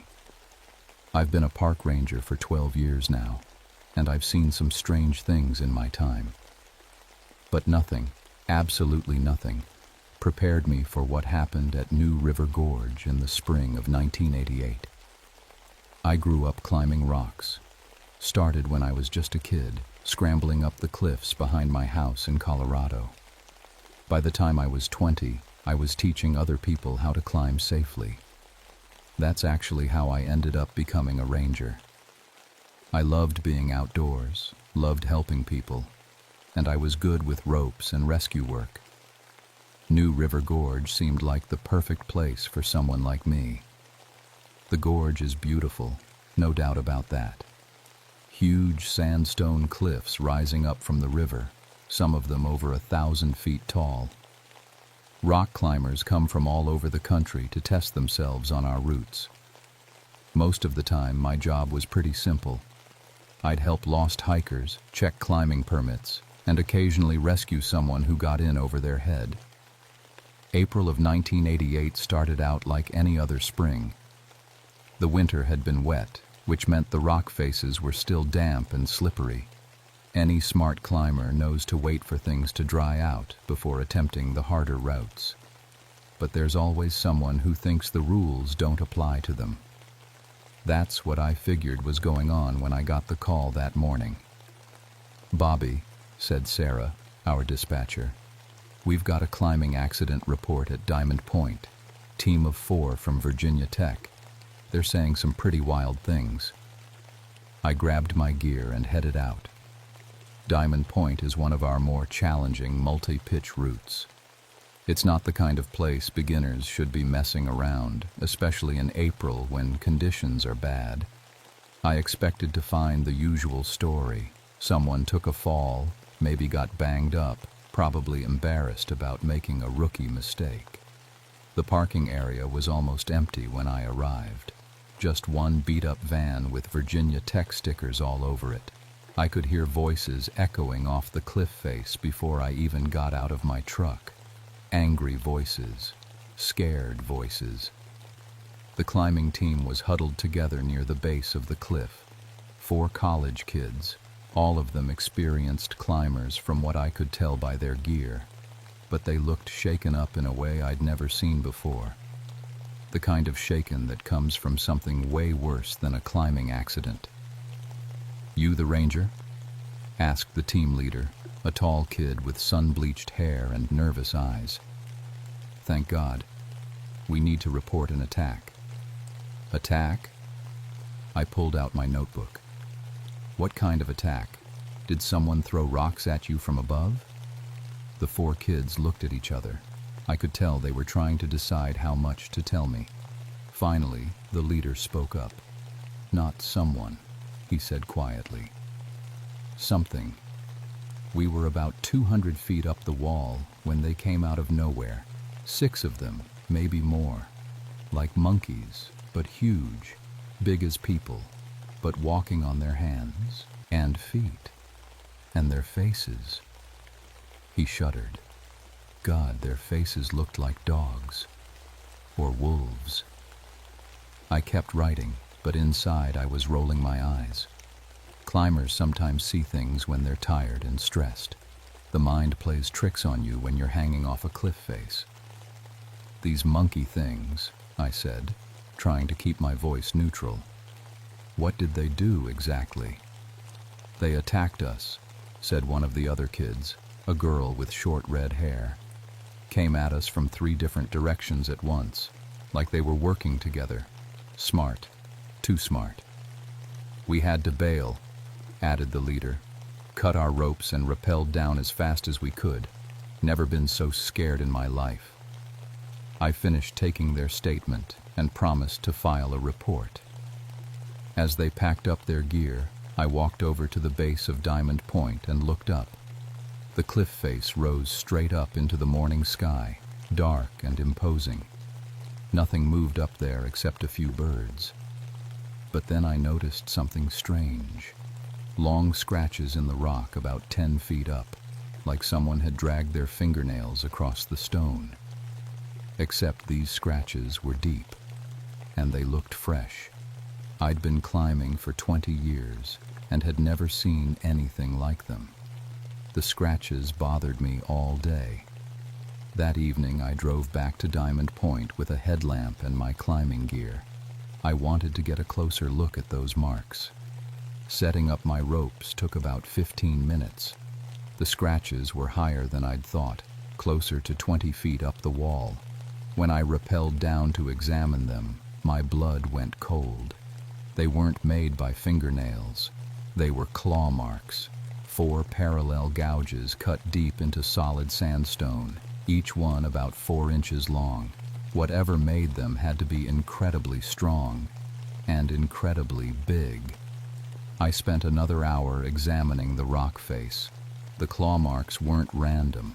They formed a pattern, like handholds, like something had climbed straight up the wall, using its claws to grip the stone. The next morning, I called my supervisor and explained what I'd found. He listened without saying much, then told me to document everything and keep him posted. Probably just a black bear that got confused, he said. But I knew better. Bears don't climb vertical rock faces, and they don't have claws that can cut through sandstone. 3 days later, I got another call. This time it was about a solo climber named Mike Peterson. He was an experienced guy from Pennsylvania who came down to the gorge every spring. Mike was attempting a route called the Endless Wall when his rope got cut. Cut? I asked when I met him at the hospital. Mike had a broken arm and some nasty scrapes, but he was lucky to be alive. What do you mean, cut? I was rappelling down after finishing my climb, Mike explained. About 100 feet up the wall when I heard this sound above me, like chattering, but not normal chattering, angry chattering, if that makes sense. I nodded and kept writing. Then I heard my rope snap, not fray or break, snap, clean cut. I fell about 30 feet before my backup line caught me. When I got down and examined the rope, it had been bitten through, teeth marks clear as day. Mike showed me the rope. Sure enough, it had been severed by something with very large teeth. The bite pattern was unlike anything I'd ever seen. Too big for a dog, wrong shape for a bear. Mike, I said carefully, did you see what did this? He shook his head. Just shadows moving around on the cliff above me. Fast shadows, like they were jumping from ledge to ledge. I spent the rest of that day examining the Endless Wall route. At the base of the cliff, I found footprints in the mud. They were about the size of a large man's foot, but shaped wrong, too wide, with long toes that ended in what looked like claw marks. And they had thumbs, clear thumb impressions in the mud. Whatever was making these prints was heavy, smart, and very dangerous. That night, I did some research at the local library. I pulled out every book I could find about West Virginia wildlife, Cherokee history, and local folklore. Most of it was the usual stuff, stories about mountain lions and the occasional bear. But in one old book about Cherokee legends, I found something interesting. The Cherokee called them stone guardians. According to the stories, they were spirits that protected sacred places from people who didn't belong there. The book described them as looking like a cross between an ape and a wolf, with the ability to climb any rock face and the intelligence to work together in groups. I laughed when I first read it. I'd been climbing rocks all over the world and had never seen anything stranger than an aggressive baboon in Africa. The idea of unknown creatures in West Virginia seemed ridiculous. But then I remembered those claw marks in the stone. 2 weeks later, everything changed. I was doing my morning patrol when I heard screaming from the direction of Bridge Buttress. Real screaming, the kind that freezes your blood. I grabbed my radio and ran toward the sound. What I found there changed everything I thought I knew about the world. A climbing guide named Tom Hendricks was leading a group of beginners up an easy route. Tom had been guiding in the gorge for 8 years and knew every inch of those cliffs. He was the last person who should have gotten into trouble. But when I arrived, Tom was hanging upside down from his rope, about 60 feet up the wall, not moving. Below him on the ground, his 3 clients were huddled together, crying and pointing at the cliff. "It grabbed him," one of them kept saying. "It just reached down and grabbed him." I set up my gear and rappelled up to Tom as fast as I could. He was dead. His neck was broken, and his body was covered in bite marks. But what really scared me was where I found him. Tom was hanging from a ledge that shouldn't exist. I'd climbed that route dozens of times, and there had never been a ledge there before. Someone, or something, had carved a new shelf in the rock face, and they'd arranged Tom's body on it like he was sleeping. Around the makeshift grave, stones had been carefully arranged in patterns that looked almost like Cherokee symbols. As I was examining the scene, I heard something above me, a soft chattering sound like monkeys talking to each other. But there was something wrong with it, something that made the hair on my neck stand up. I looked up and saw them for the first time. 3 creatures crouched on a ledge about 40 feet above me. They were big, maybe 6 feet tall, with powerful arms and legs covered in dark fur. But their faces were the worst part. They looked like a cross between a chimpanzee and a German shepherd. Intelligent eyes, but wild and angry. And when they saw me looking, they bared their teeth. Those teeth were huge. Long, sharp canines that could easily bite through a climbing rope, or a human neck. One of them made a sound that was part howl, part shriek. The other 2 answered, and suddenly the whole cliff face was alive with movement. I counted at least 8 of them, jumping from ledge to ledge with impossible grace. They moved like they weighed nothing, like gravity didn't apply to them. And they were all looking at me. That night, I called an emergency meeting with my supervisor and the park superintendent.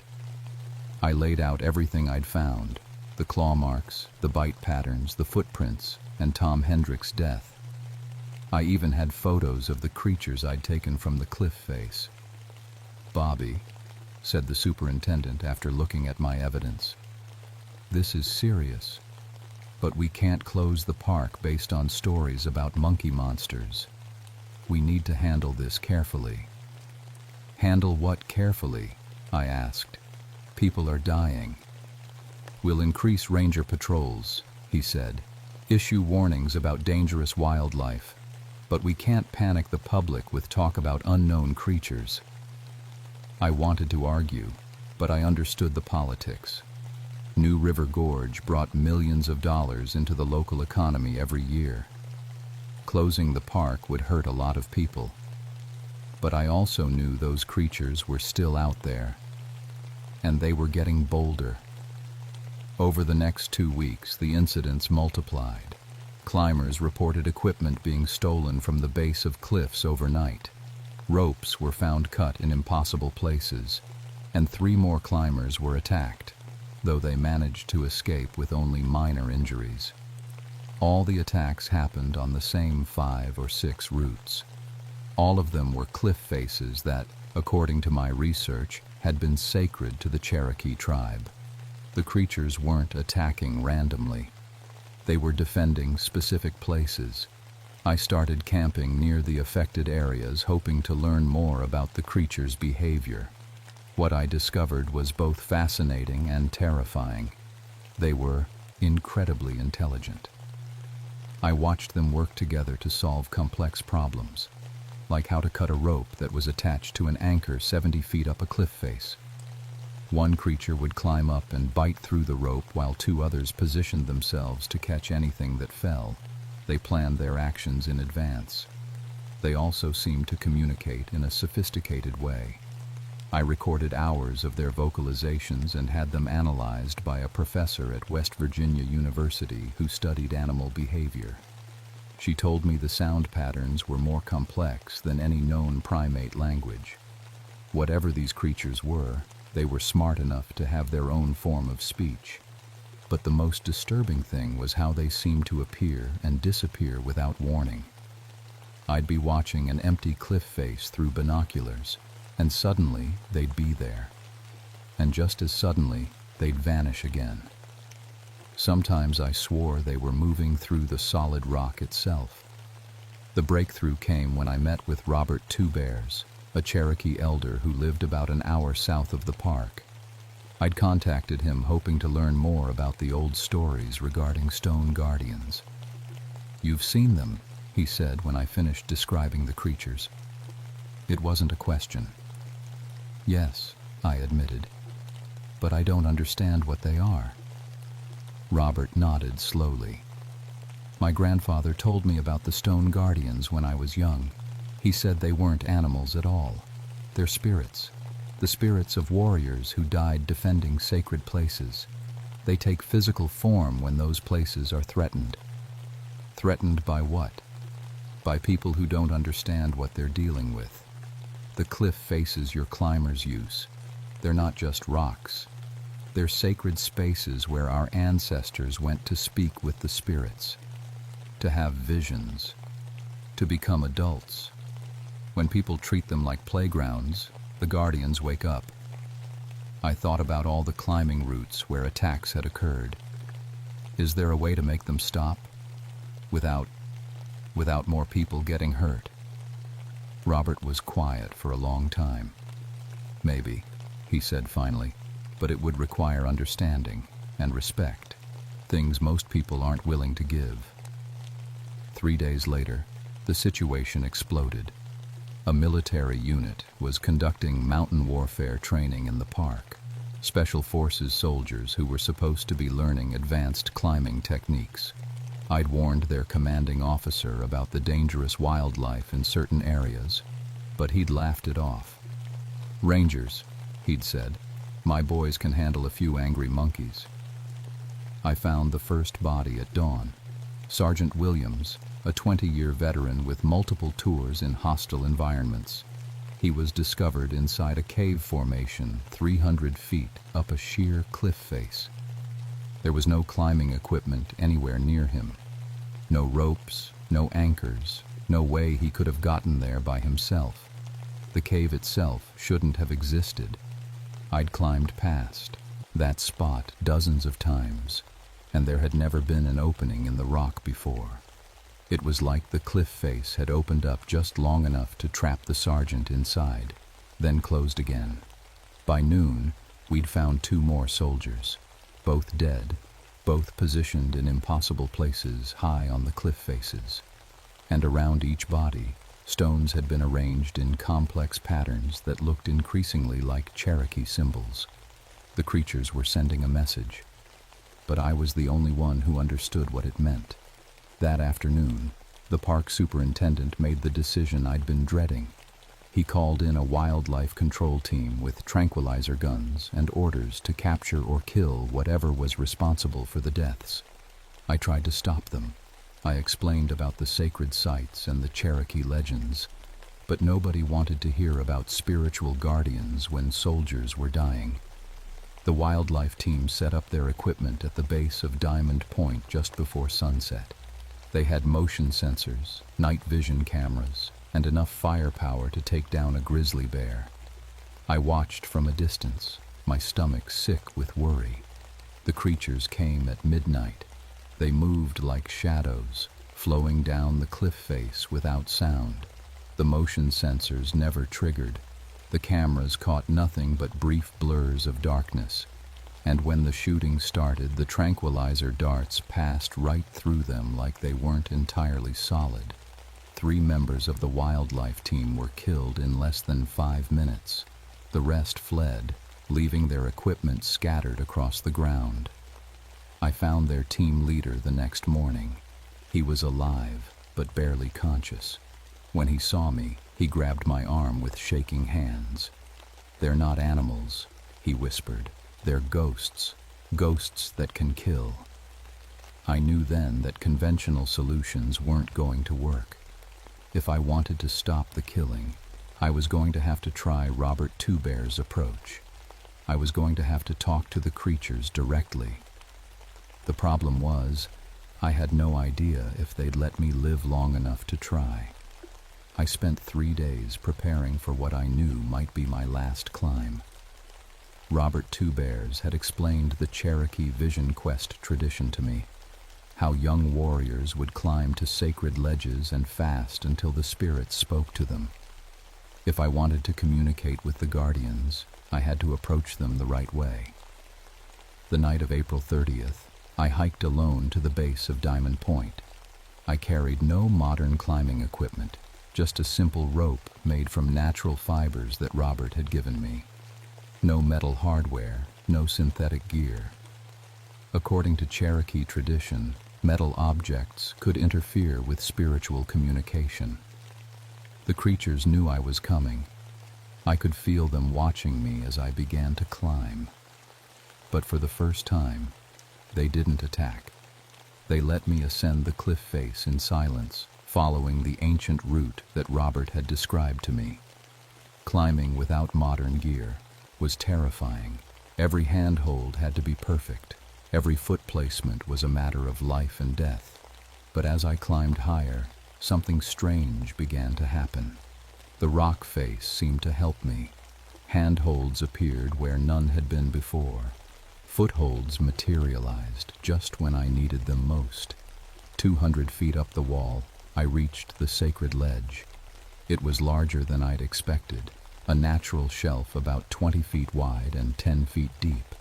Ancient symbols had been carved into the back wall, weathered by centuries but still visible in the moonlight. I wasn't alone on the ledge. The alpha male sat in the center of the space, waiting for me. He was bigger than the others, maybe 7 feet tall and built like a professional wrestler. His face was the perfect blend of ape and wolf, with intelligent yellow eyes that seemed to look right through me. For a long moment, we just stared at each other. Then he spoke. Not with words, but directly into my mind. Images and emotions flooded my consciousness. I saw the cliff faces as they had been centuries ago, sacred places where Cherokee youth came to speak with their ancestors. I felt the pain of watching these holy sites treated as entertainment. I understood, finally, what the guardians were really protecting. You climb the sacred path. The Alpha's voice echoed in my thoughts. But you bring the poison of your people's disrespect. I bring respect, I said aloud, hoping he could understand me. I want to learn. More images flashed through my mind. The creatures weren't just spirits. They were the collective memory of every Cherokee warrior who had ever died defending their homeland. They existed partially in our world and partially in the spirit realm, able to take physical form when the sacred sites were threatened. Your kind destroys what you do not understand. The Alpha continued. You turn vision quest routes into games. You anchor metal into holy stone. You leave trash where your ancestors left prayers. We didn't know, I said. We can change. We can do better. The Alpha stood up, and I realized how enormous he really was. His claws gleamed in the moonlight, not just weapons, but tools for carving stone, for creating the handholds that allowed spiritual passage up the cliff face. Prove it, he said. Suddenly the ledge beneath me began to crumble. I scrambled backward as chunks of rock fell away into the darkness below. Within seconds I was trapped on a tiny outcropping barely big enough for my feet. The Alpha watched calmly as I pressed my back against the cliff face, trying not to fall. Climb, his voice commanded. Show us you understand the sacred path. I looked up. The route above me was impossible, a completely smooth wall with no visible handholds. But as I placed my hands on the stone, I felt something incredible happen. My fingers found tiny cracks that hadn't been there before. My feet discovered microscopic ledges that could, somehow, support my weight. It wasn't me doing the climbing. The cliff face itself was helping me, guiding me up the ancient spiritual route. I was experiencing what Cherokee youth had felt for generations, the sensation of being supported by the stone spirits themselves. When I reached the top of the cliff, the entire pack was waiting for me. 8 or 9 of the creatures, all sitting in a circle around a flat area where someone had built a small fire. They gestured for me to sit with them. What happened next changed everything I thought I knew about reality. The Alpha placed one massive hand on my forehead, and suddenly I could see everything. Past, present, and future spread out before me like a map. I saw the first Cherokee climbers ascending these cliffs 1,000 years ago. I saw the arrival of white settlers and the gradual destruction of the sacred sites. I saw the recent climbers treating holy ground like a sports arena. But I also saw something else. A possible future where both worlds could coexist. You can be the bridge, the Alpha told me, but only if your people learn respect. Only if they understand what they are truly climbing. What do you want me to do? I asked. The images that flowed into my mind were clear. Certain cliff faces would remain permanently off limits, the most sacred routes where the Cherokee had conducted their most important ceremonies. Other areas could be opened to climbing, but only after proper education about their cultural significance. Climbers would need to understand that they were guests in a holy place. We will give you power, the Alpha said. Power to protect both our people and yours. But you must use it wisely. He pressed both hands against my chest, and I felt electricity shoot through my entire body. My muscles felt stronger. My vision became sharper. My connection to the rock face was now permanent. I would always be able to climb with the assistance of the stone spirits. But with the power came responsibility.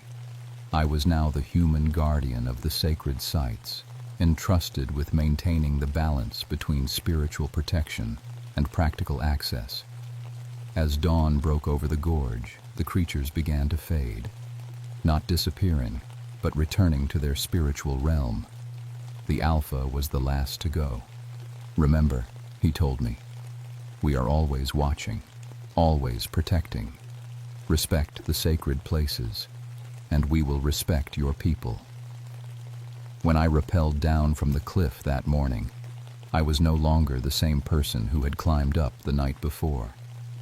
I had become something new, part ranger, part spiritual guardian, part bridge between two worlds.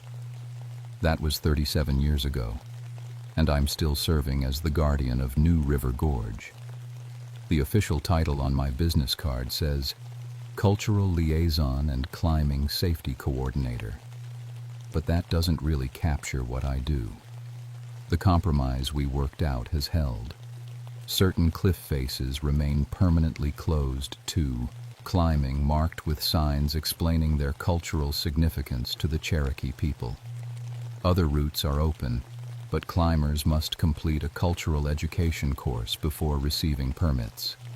We teach them about the history of the area, the proper way to approach sacred spaces, and the importance of leaving no trace. The deaths stopped after that night in 1988. The creatures still watch the cliffs, but they no longer attack respectful visitors. Sometimes experienced climbers report feeling like the rock face is helping them, providing unexpected handholds or warning them away from dangerous routes. They don't usually mention it in their trip reports, but word gets around in the climbing community. I still have the abilities the Alpha gave me. My rescue record is legendary throughout Appalachian climbing areas. I can climb routes that should be impossible for someone my age, and I always seem to know exactly where to find climbers in trouble. Park Service headquarters assumes I'm just exceptionally experienced, and I've never corrected them.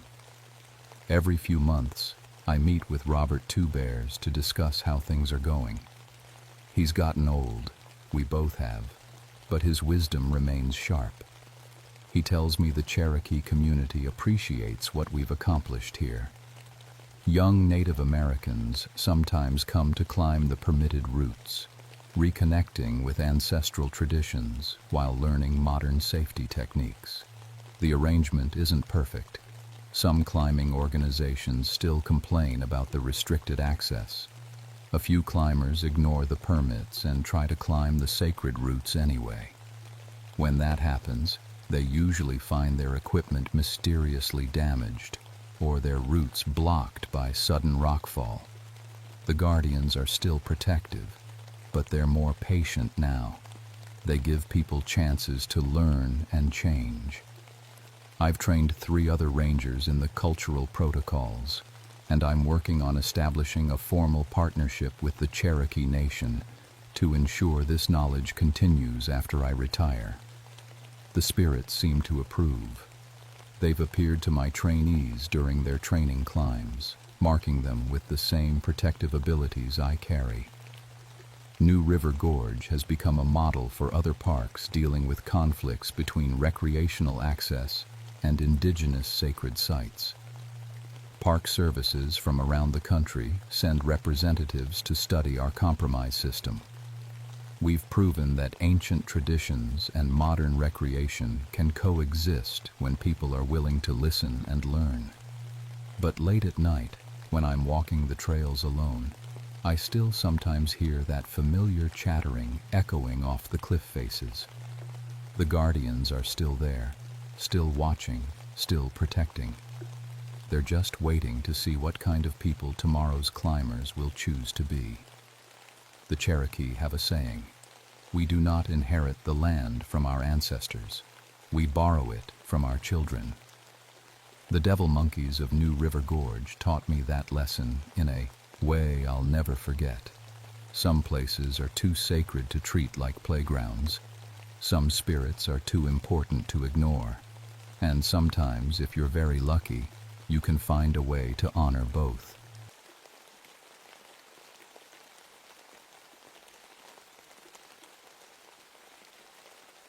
My name is Marcus Donovan, but everyone calls me Mac. I've been a ranger at the Point Pleasant Wildlife Management Area for 19 years now, since I came back from Korea in 1948. I'm 42 years old, and I thought I'd seen everything this world could throw at a man. I was wrong. It was November 1966, and the weather was turning mean.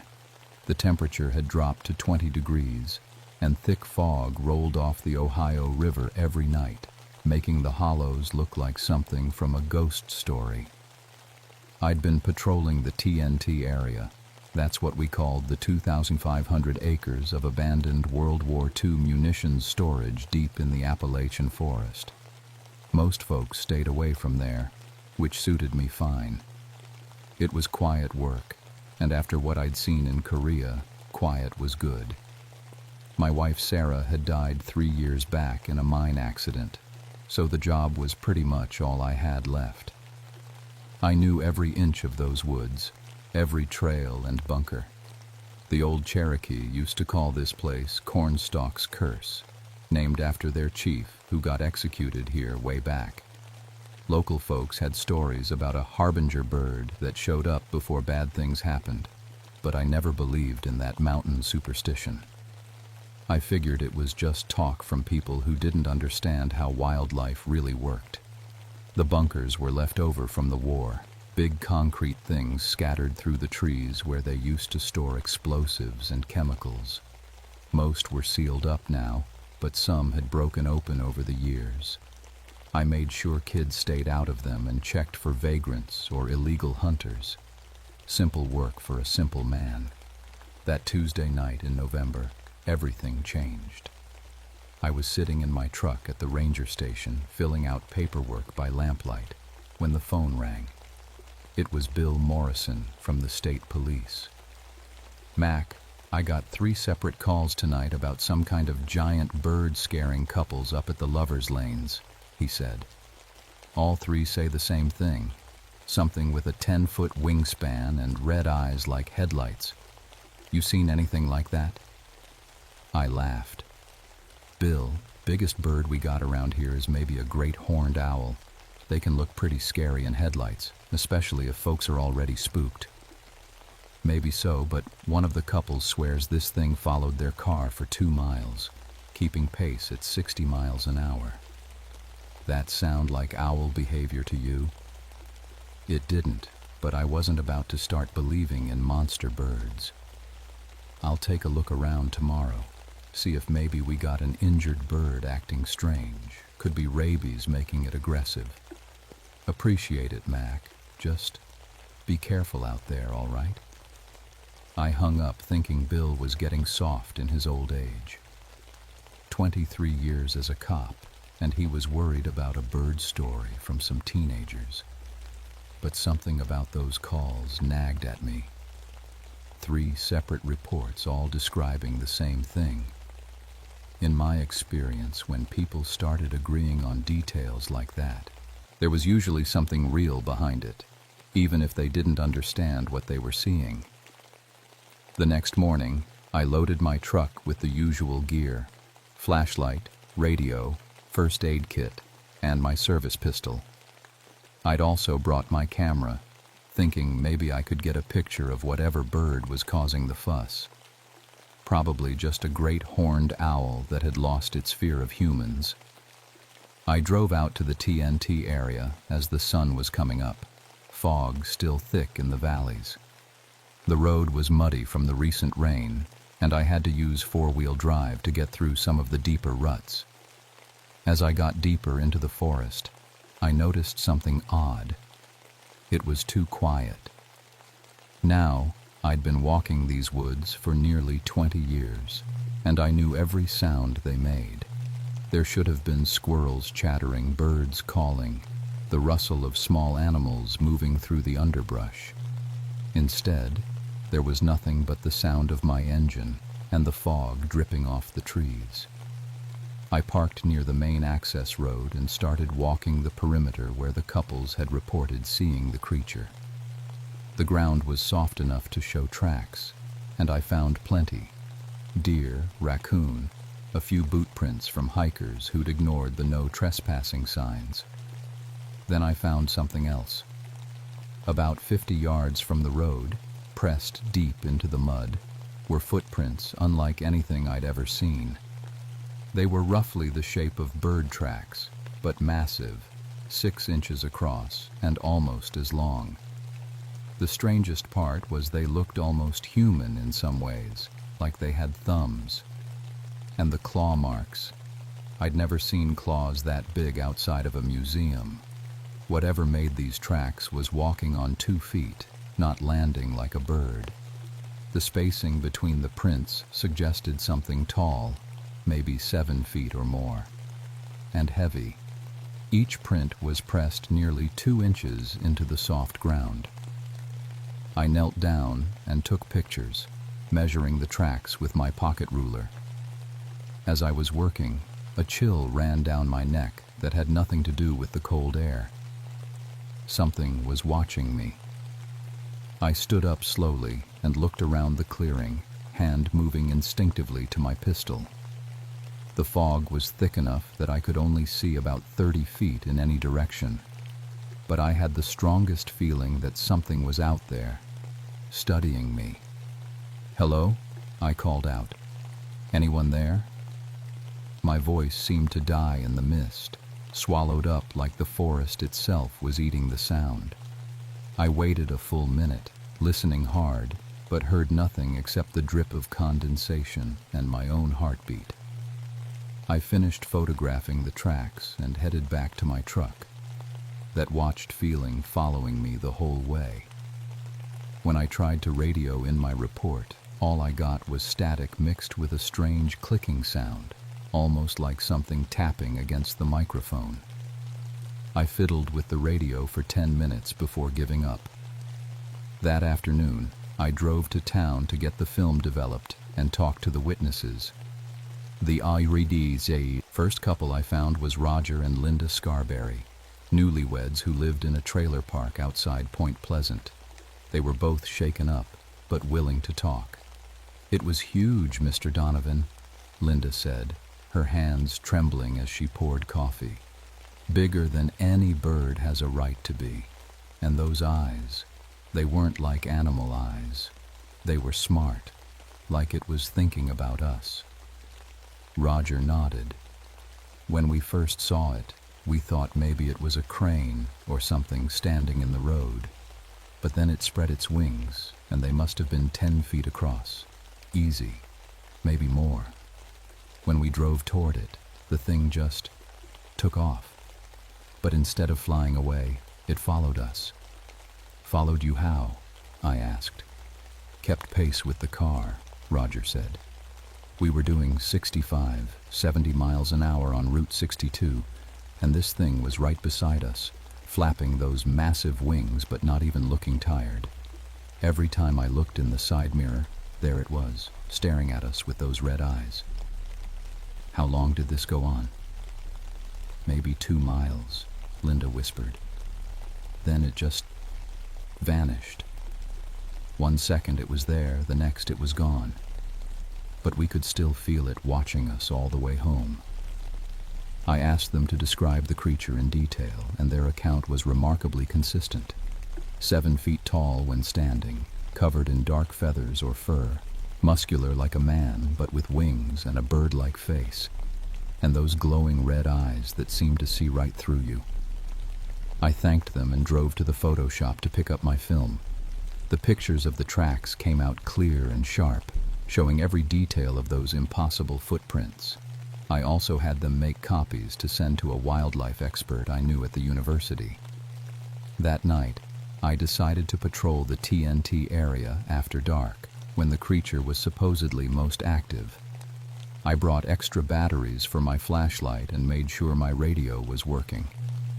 As I drove deeper into the forest, the same unnatural silence settled over everything. I parked near Bunker 7, one of the larger storage facilities that was still partially intact. Something about that particular bunker had always bothered me, though I couldn't say why. It seemed to attract more than its share of vandalism and trespassers, despite being no different from the others. I was walking around the bunker's perimeter when my flashlight beam caught something that made my blood run cold. The metal door of the bunker, which was supposed to be sealed shut, was hanging open. But that wasn't the worst part. The heavy steel door had been torn off its hinges from the outside. The metal was twisted and shredded like it was made of tin foil, and I could see claw marks gouged deep into the concrete walls around the entrance. I drew my pistol and approached carefully. "Hello? Anyone in there?" No answer, but I could hear a sound coming from inside the bunker. A low, rhythmic noise like breathing, but too deep and slow to be human. I clicked on my radio to call for backup, but all I got was that strange clicking interference again, now mixed with what sounded like massive wings flapping. I was about to investigate the bunker when I heard a car approaching fast on the access road. A moment later, Bill Morrison's patrol car came sliding to a stop in a spray of gravel and mud. He jumped out, looking pale and shaken. "Mac, thank God you're here. We found Tommy Fletcher about half a mile down the road. He's dead." Tommy Fletcher was a local teenager, 17 years old, and known for sneaking into the TNT area to drink beer with his friends. Bill led me to where they'd found him, and what I saw there made my stomach turn. Tommy was lying at the base of a 100-foot cliff, his body broken like he'd been dropped from a great height.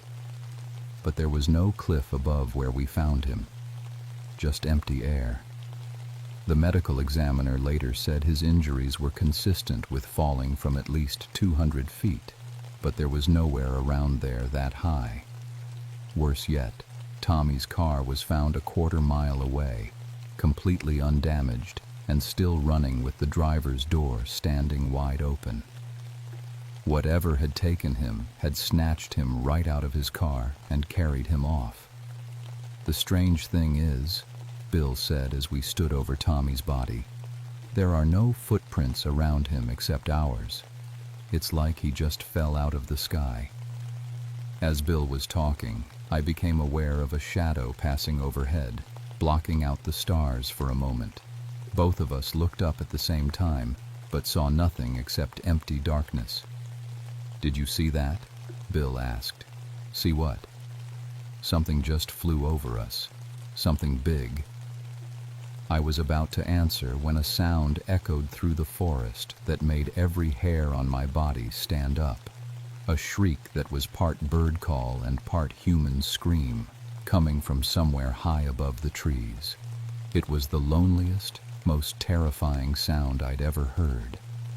Bill and I stood there in the dark, hands on our weapons, listening to that awful cry fade away into the distance.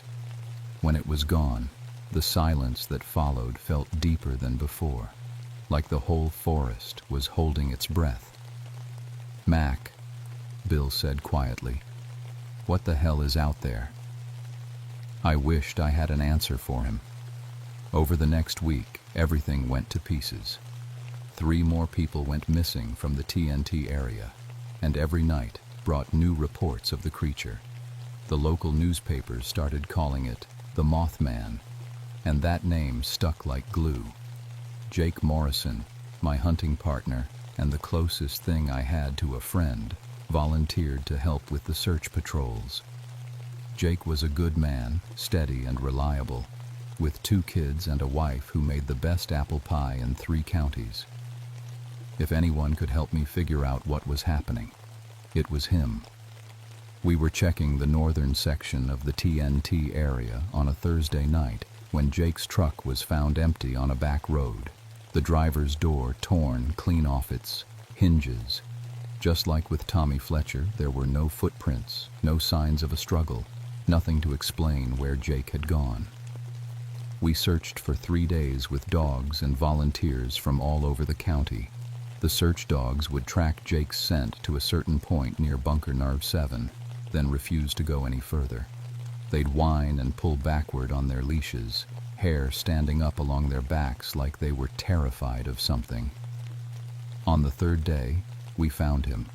Jake was inside Bunker number 7, curled up in a corner like a child, alive but not really there.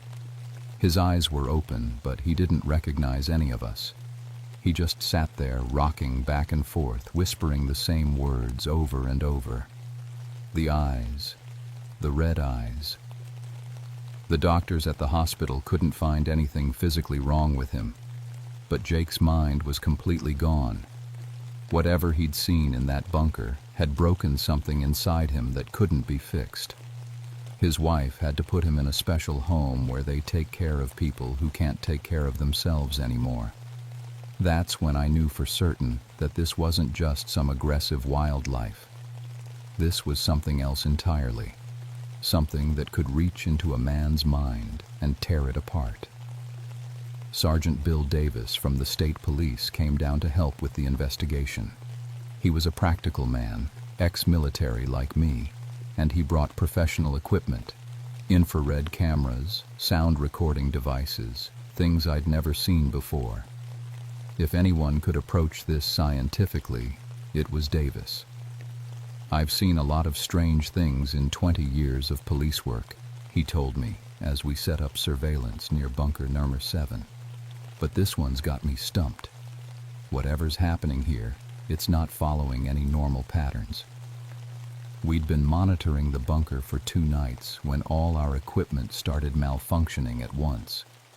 Cameras went dead, radios filled with static. Even our truck engines started sputtering like they were running out of gas.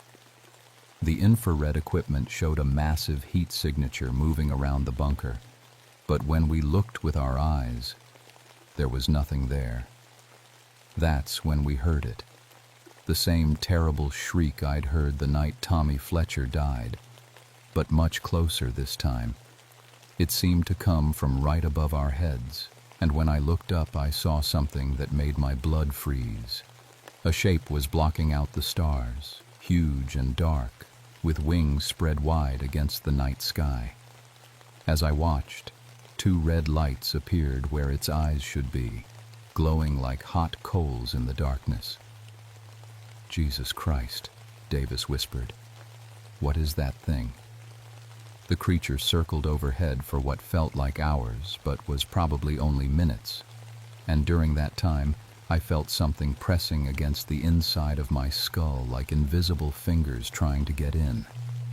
Images flashed through my mind, pictures of disasters and death, bridges falling, buildings collapsing, people screaming. It was like watching a movie of terrible things that hadn't happened yet. Then suddenly, the creature was gone, and the night was quiet again. Our equipment came back online like nothing had happened, but both Davis and I were shaking like leaves. "Did you see those images?" Davis asked. "Those visions?" I nodded, not trusting my voice.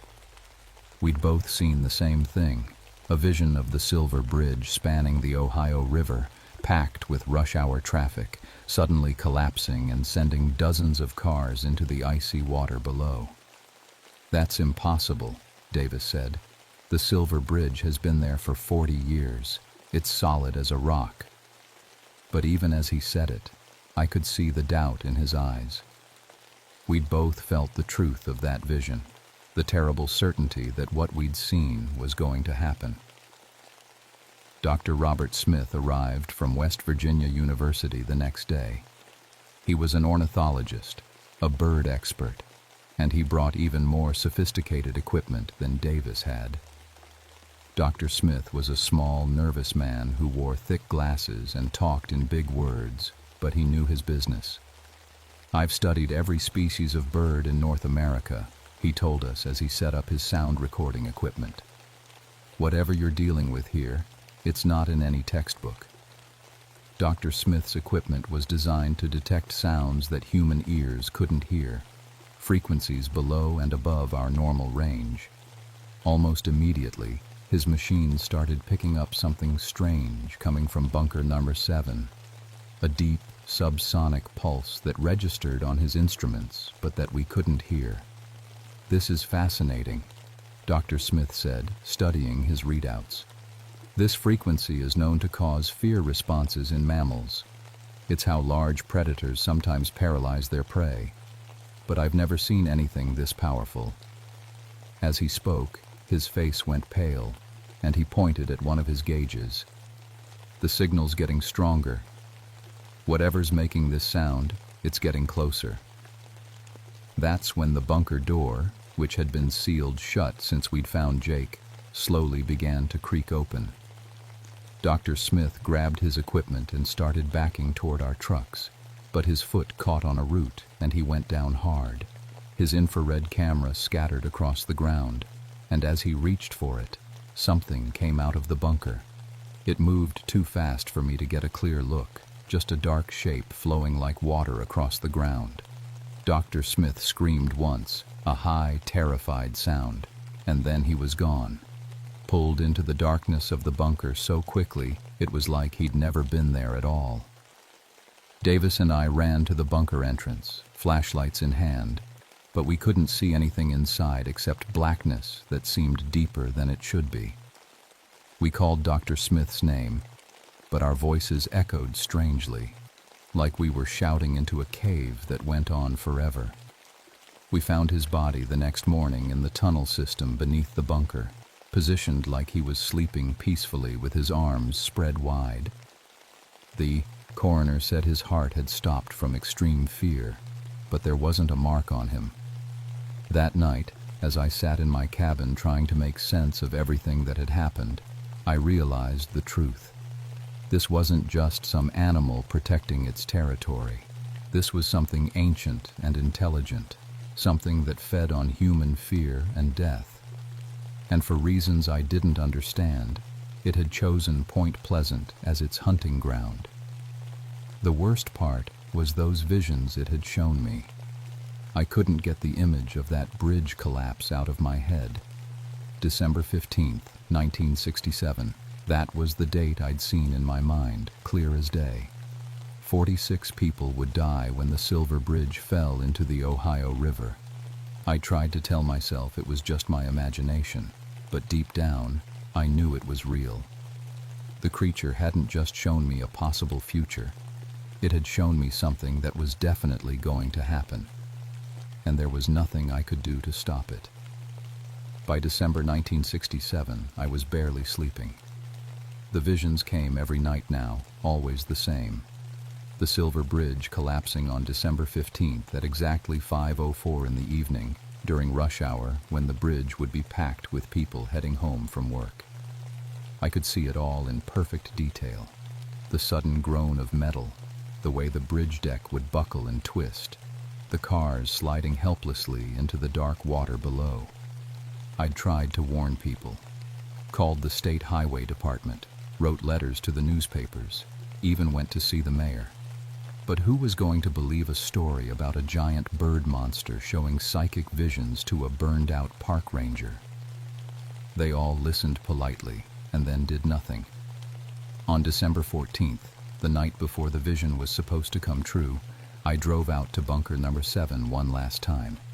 I had to know why this thing had chosen me, why it was showing me these terrible previews of disaster. The bunker door stood wide open, just like it had the night Dr. Smith died. I walked inside with my flashlight, following the concrete corridor deeper underground than I'd ever gone before. The tunnel seemed to stretch on forever, leading down into natural caves that shouldn't have existed under that part of the forest. The walls were covered with drawings, old ones, maybe hundreds of years old, showing a winged figure surrounded by scenes of death and destruction. I realized that the Cherokee stories about the harbinger bird hadn't been superstition after all.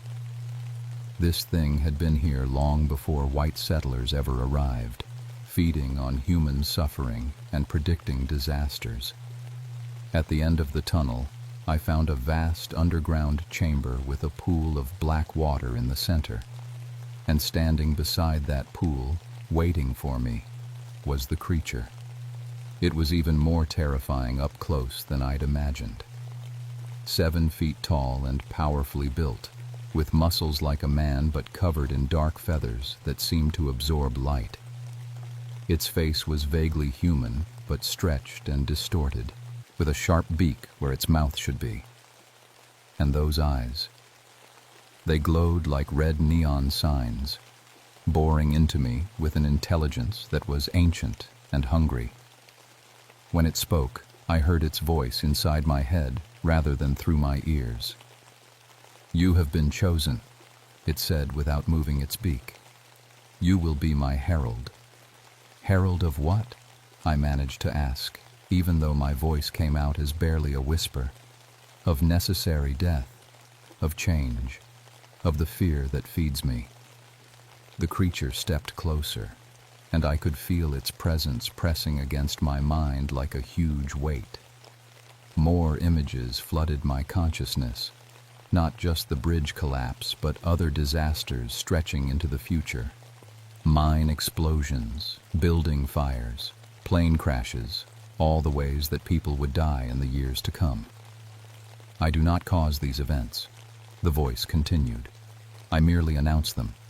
I feed on the psychic energy released when many die at once. It is my nature." "Why me?" I asked. "Why show me these things if I can't stop them?" "Because someone must witness. Someone must carry the warning, even when the warning goes unheeded. That is the role of the herald." The creature spread its massive wings, and I felt a wind that seemed to come from everywhere and nowhere at once. In that wind, I heard the voices of everyone who would die tomorrow on the bridge. 46 people going about their normal lives, not knowing they had less than 24 hours left. "Choose," the creature said. "Accept your role willingly and gain the power to save some lives, or resist and watch helplessly as all 46 perish without warning." I thought about all the people who would be on that bridge tomorrow evening, working people heading home to their families, maybe stopping to pick up groceries or Christmas presents. People like my wife Sarah had been, just trying to live their lives in peace. "What do you want me to do?" I asked. The creature's red eyes flared brighter, and suddenly I was seeing through its perspective, looking down at Point Pleasant from high above, seeing the patterns of life and death that normal humans couldn't perceive. I could sense which buildings would burn, which roads would see fatal accidents, which people carried the seeds of their own destruction. Become my voice in the human world. Accept the burden of foresight. Help when you can, warn when you must, but understand that death comes for all in its proper time. As it spoke, I felt something fundamental change inside my head. The creature was forming a permanent connection between us, a psychic link that would let it feed me information about future disasters. I could sense that this gift would come with a terrible cost: madness, isolation, the constant weight of knowing about tragedies before they happened.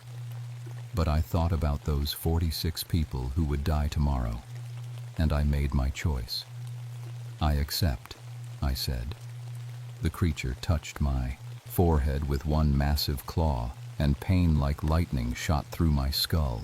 For a moment, I could see everything, past, present, and future all at once. The entire timeline of human suffering stretched out like a map. Then the vision faded, leaving me on my knees beside the dark pool, alone. The creature was gone, but I could still feel its presence in the back of my mind, a cold weight that would never leave me. And I knew exactly what I had to do tomorrow evening at 5:04. I had less than 18 hours to try to save some lives before the Silver Bridge fell. I spent all of December 15th trying to minimize the disaster I knew was coming. I called in bomb threats to the county courthouse and the newspaper office, hoping to create enough confusion that they'd close the bridge. I reported a gas leak near the bridge approaches. I even tried to get the fire department to block traffic with a fake emergency. Nothing worked. The bridge stayed open. At 4:30 that afternoon, I drove to the Point Pleasant side of the Silver Bridge and parked where I could watch the evening rush hour traffic. Cars and trucks were already streaming across in both directions, just like in my vision. I tried one last time to convince a state trooper to close the bridge, claiming I'd seen structural damage, but he just told me to mind my own business. At exactly 5:04 p.m., I felt the creature's presence surge in my mind, and I knew it was feeding on what was about to happen. The Silver Bridge let out a long, groaning sound that seemed to come from deep inside the metal itself. Then, just like in my vision, the suspension cables snapped with sounds like gunshots. The bridge deck twisted and buckled, and I watched helplessly as 46 cars and trucks plunged into the icy Ohio River.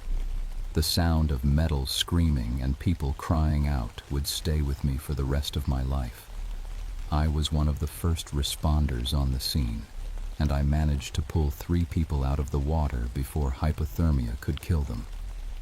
3 lives out of 46. Not much, but it was something. In the weeks that followed, I learned the names of everyone who died that day, and I still remember them all. The official investigation blamed the collapse on a faulty steel eye-bar in the suspension system, but I knew the real truth. The creature had fed on all that death and suffering, growing stronger from the psychic energy released when so many lives ended at once. After the bridge collapse, I retired from the Ranger service. Couldn't handle being around people anymore, knowing the things I now knew about when and how they might die. I built a small cabin deep in the woods and became what folks call a hermit. But the visions never stopped. Every few months I'd get a flash of some coming disaster, a mine explosion here, a building fire there, always with enough detail that I could try to warn someone. Most of the time, people didn't listen. Sometimes they did, and a few lives got saved. The creature moved on from Point Pleasant after the bridge collapse, but others have taken its place over the years. There's always been something unnatural in these mountains, something that feeds on human fear and death. The Cherokee knew it, and now I know it too. Sometimes late at night, I still feel those red eyes watching me from the darkness. The creature keeps its promises. I can sense disasters before they happen, but the knowledge is slowly driving me insane. That's the price of being a herald for something that doesn't understand human concepts like mercy or kindness. The Mothman sightings continue throughout Appalachia, always appearing before major tragedies. Other people have seen it. Miners before cave-ins, residents before chemical plant explosions, travelers before deadly storms. It's still out there, still feeding, still choosing heralds to carry its warnings. And sometimes when the visions get particularly bad, I think about that choice the creature gave me in the underground chamber. I could have said no, could have let all 46 people die without any warning at all. But then I remember those 3 lives I managed to save, and I know I made the right decision. Even if it cost me my sanity, even if it means I'll spend the rest of my life knowing exactly how the world is going to end, one disaster at a time. My name is Marcus Donovan, and I've seen the future. Trust me when I tell you, you don't want to know what's coming.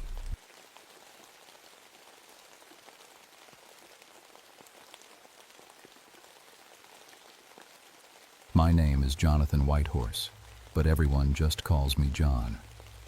I've been a park ranger at Great Smoky Mountains National Park for 14 years now, ever since I got out of the Marines in 1963.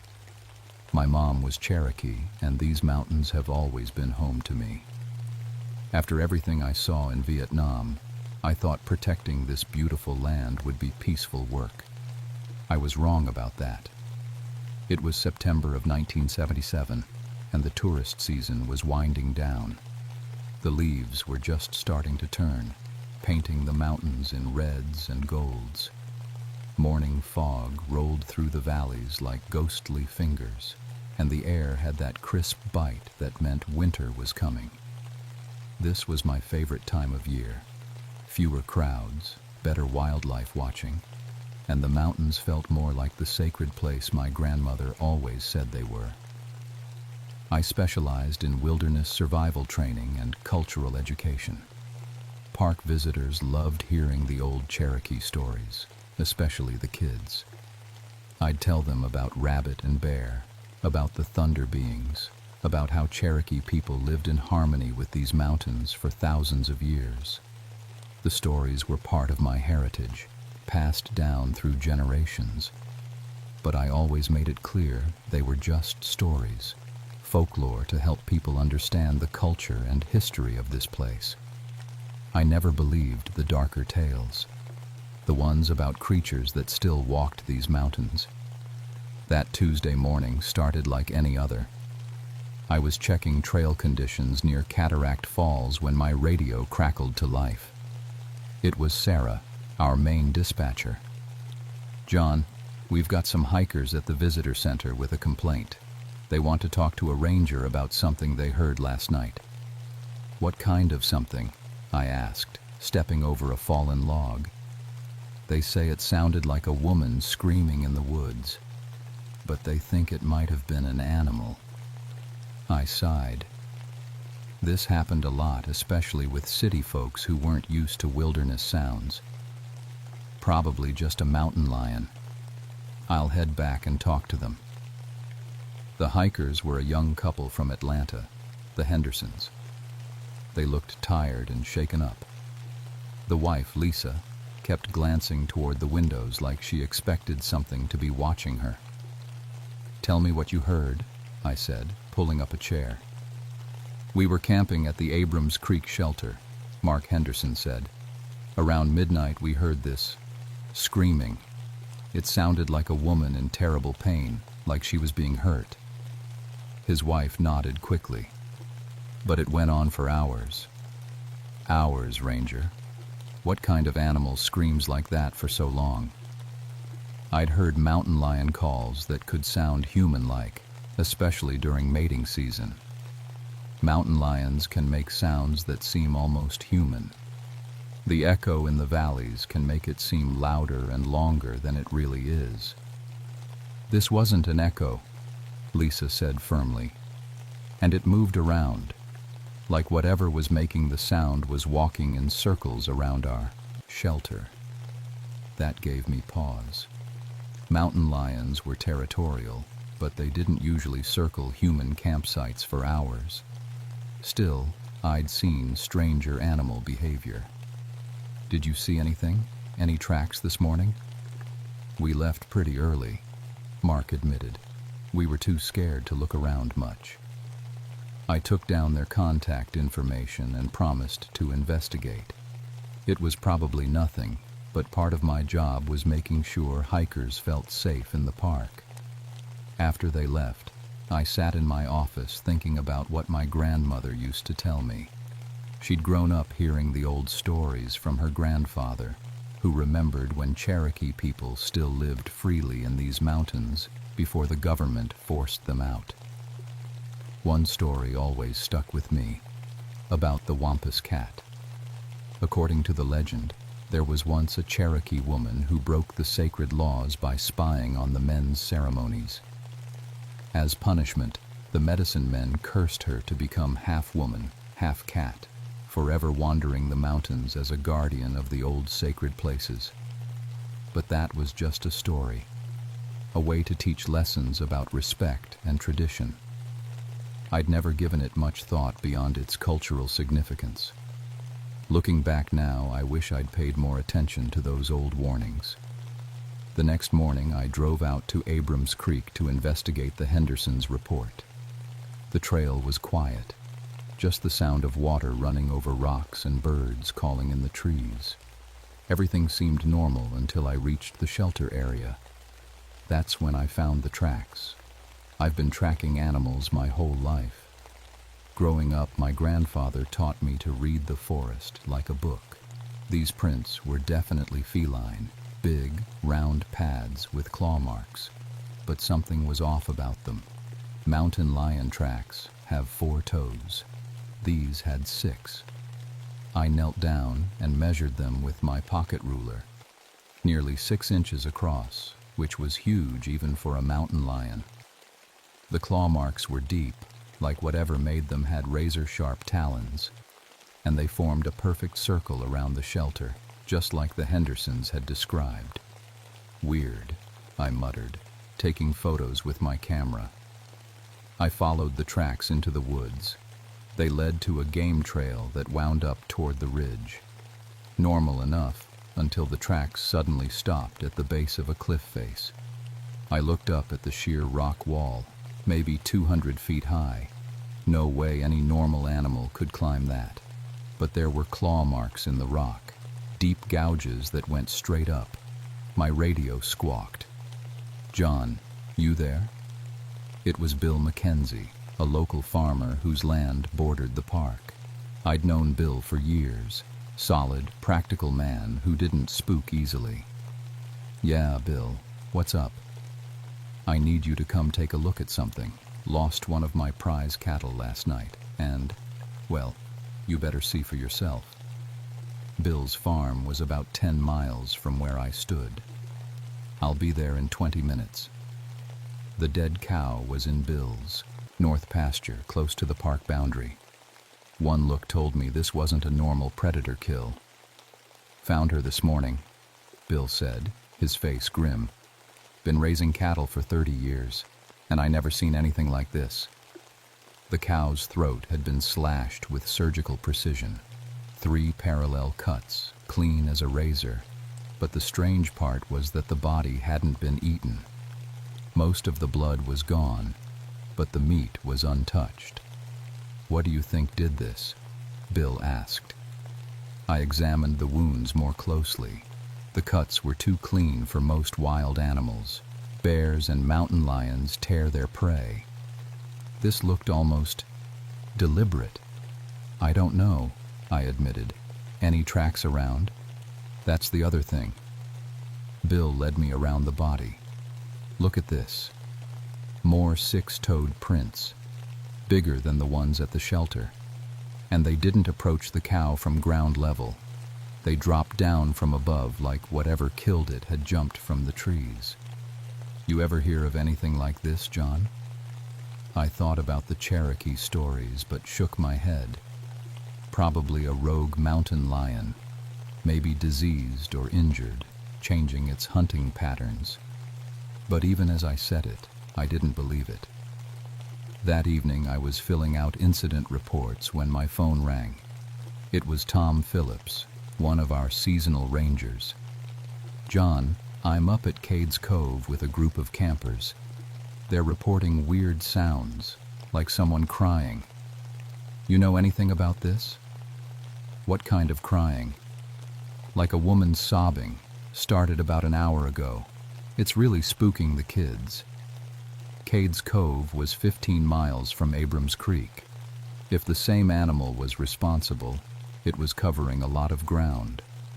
I'll be right there. By the time I reached Cades Cove, it was nearly dark. The camping area was buzzing with nervous activity.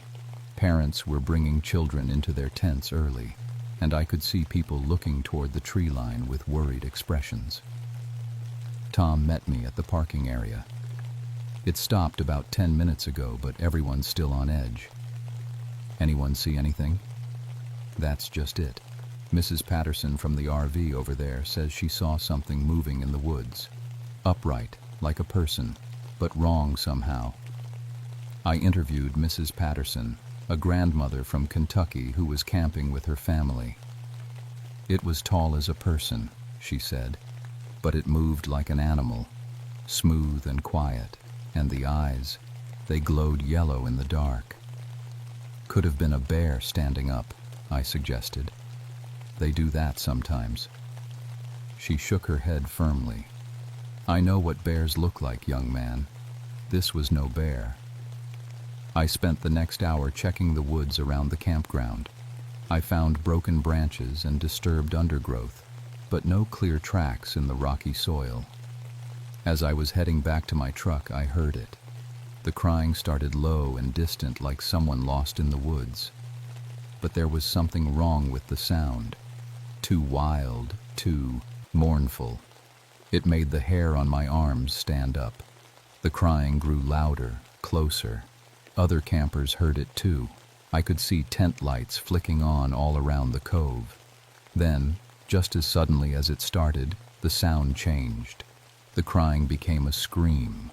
Not human, but not quite animal either. It echoed off the mountains, seeming to come from everywhere at once. Every dog in the campground started barking. The scream faded away, leaving an unnatural silence. Even the insects had stopped their nighttime chirping. I stood there in the dark, my flashlight beam trembling slightly, and realized my grandmother's stories might not be just folklore after all.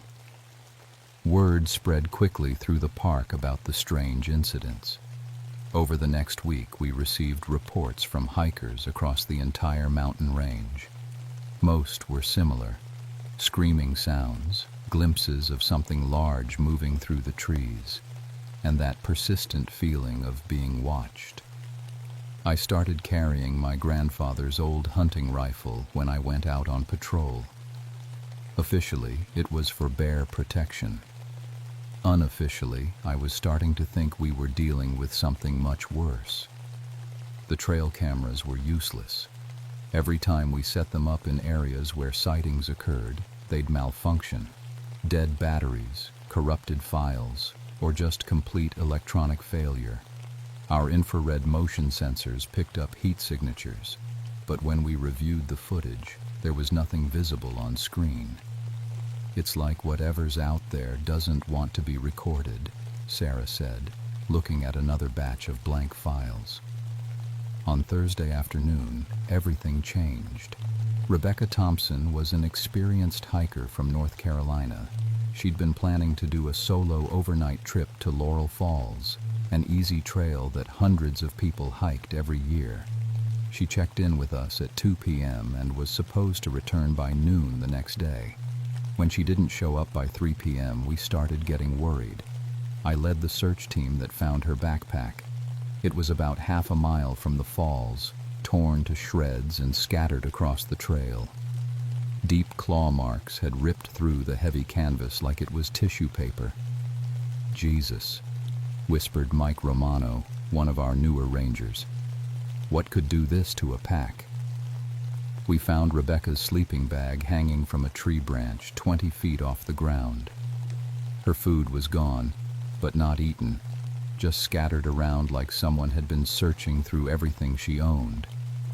The strangest thing was the smell. The whole area reeked of something wild and musky, like a zoo animal, but stronger. It made my eyes water. "Look at this," called Janet Torres, our tracking specialist. She was kneeling beside a stream, staring at the mud. More six-toed prints, but these were huge, nearly 8 inches across. And they showed something that made my blood run cold. The creature had been walking upright. We brought in helicopters, search dogs, and 40 volunteers. The dogs were useless. They'd follow the scent trail to a certain point, then refuse to go further. They'd whine and back away, hackles raised, like they sensed a predator that could kill them. On the second day of searching, we found Rebecca. She was alive, sitting in a cave 15 miles from where she'd disappeared. She was unharmed physically, but her eyes had a distant, glassy look that scared me more than any injury would have. "Rebecca," I said gently, crouching down beside her. "Are you okay? We've been looking for you." She stared at me for a long moment, like she wasn't sure I was real. "I don't remember," she said finally. "I was hiking to the falls and then... nothing. How did I get here?" The medical team checked her over. No injuries, no signs of exposure or dehydration. But there were changes that the doctors couldn't explain. Her sense of smell had become incredibly sharp. She could detect scents from hundreds of yards away. Her night vision was so improved that she didn't need a flashlight in the cave. Most disturbing of all, wild animals were drawn to her now. Squirrels, birds, even deer would approach her without fear, like she was one of them. "It marked her," said Joseph Swimmer, an elder from the Cherokee Nation who'd come to help with the search. He was my grandmother's cousin, and one of the few people left who knew the old stories in their original form. "Marked her how?" I asked. "The Wampus cat. When it takes someone but doesn't kill them, it leaves its mark, changes them, makes them part of both worlds, human and animal." I wanted to dismiss his words as superstition, but looking at Rebecca, I couldn't deny that something had fundamentally changed about her. That night, Carl Rodriguez died. Carl was a mountaineering instructor who'd been camping at Russell Field Shelter, experienced, careful, and tough as nails. We found his body the next morning, and it was clear he'd fought hard for his life. The wounds were similar to what I'd seen on Bill's cattle, precise surgical cuts that had drained most of his blood. But Carl's defensive wounds told a story of desperate struggle. He'd managed to cut whatever attacked him. We found dark, sticky blood on his knife that didn't match his own. "Look at the position of the body," Mike pointed out. Carl had been arranged carefully after death.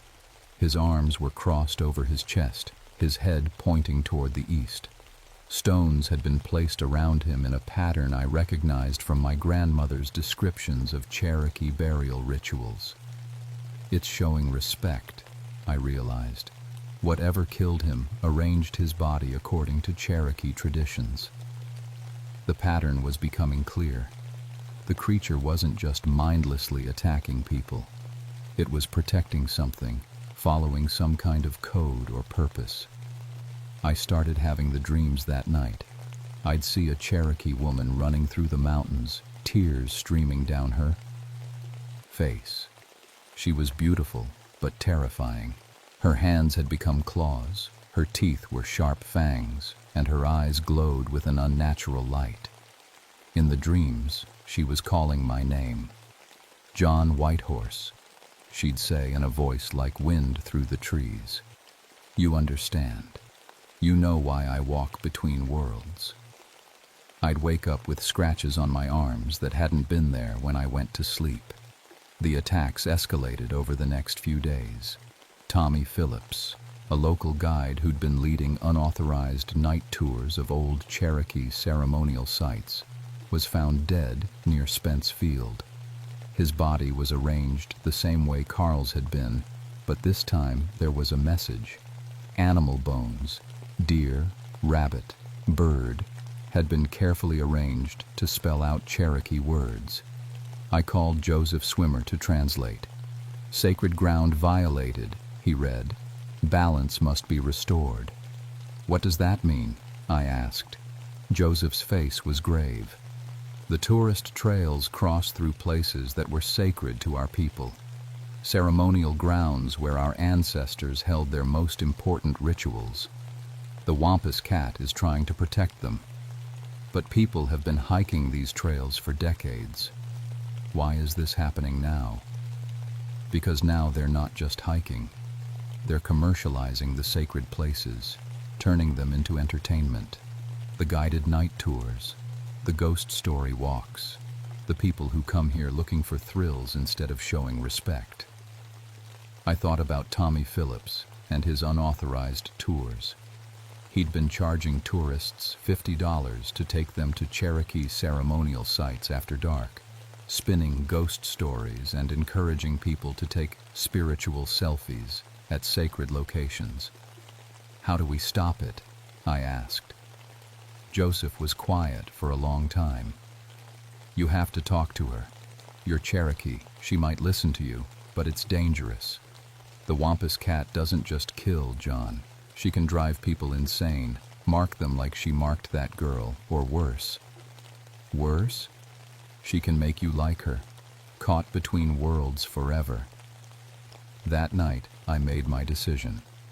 I was going to face whatever was hunting in these mountains, and I was going to end this before more people died.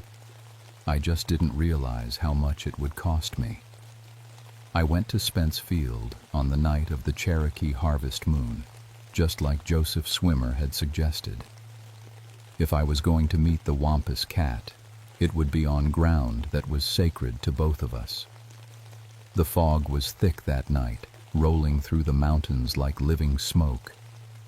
I'd left my rifle at home and carried only my grandfather's eagle feather and a small bundle of tobacco for offerings. If this creature truly was the guardian spirit from Cherokee stories, weapons would only make things worse. The field was empty and silent when I arrived. Even the insects had gone quiet. I walked to the center of the clearing and sat down cross-legged the way my grandmother had taught me for important conversations with the spirit world. "I'm here," I said aloud. "My name is Jonathan Whitehorse. My grandmother was Mary Swimmer of the Cherokee Nation. I want to talk." The fog swirled around me, growing thicker. The temperature dropped until I could see my breath. Then I heard footsteps in the mist, soft, padding steps that circled around me slowly. "I know you can understand me," I continued. "I know you're protecting the sacred places. But innocent people are dying." The footsteps stopped directly behind me. I felt hot breath on my neck and smelled that wild, musky scent that had been at every attack site. "Turn around, John Whitehorse." The voice was like wind through pine needles, definitely female, but with an inhuman quality that made my skin crawl. I turned slowly. She was beautiful and terrible at the same time. Tall as a person, but built like a big cat, with golden fur covering her arms and legs. Her face was human, a Cherokee woman with high cheekbones and dark eyes, but her teeth were fangs, and her hands ended in long, sharp claws. Most unsettling were her eyes. They glowed with an amber light, and when I looked into them, I could see centuries of loneliness and pain. "You know what I am," she said. "You're Iwa," I said, using the Cherokee name from the old stories, the woman who was cursed for breaking sacred law. She smiled sadly. I was curious. The men had ceremonies that women couldn't attend, and I wanted to know what secrets they kept. So I disguised myself and spied on them. And the medicine men caught you. They cursed me to walk between the world of humans and the world of animals forever, to guard the sacred places from those who would violate them, as I had violated their trust. The fog around us began to glow with the same amber light as her eyes. For 200 years, I've kept the sacred grounds safe. But now, her voice turned angry.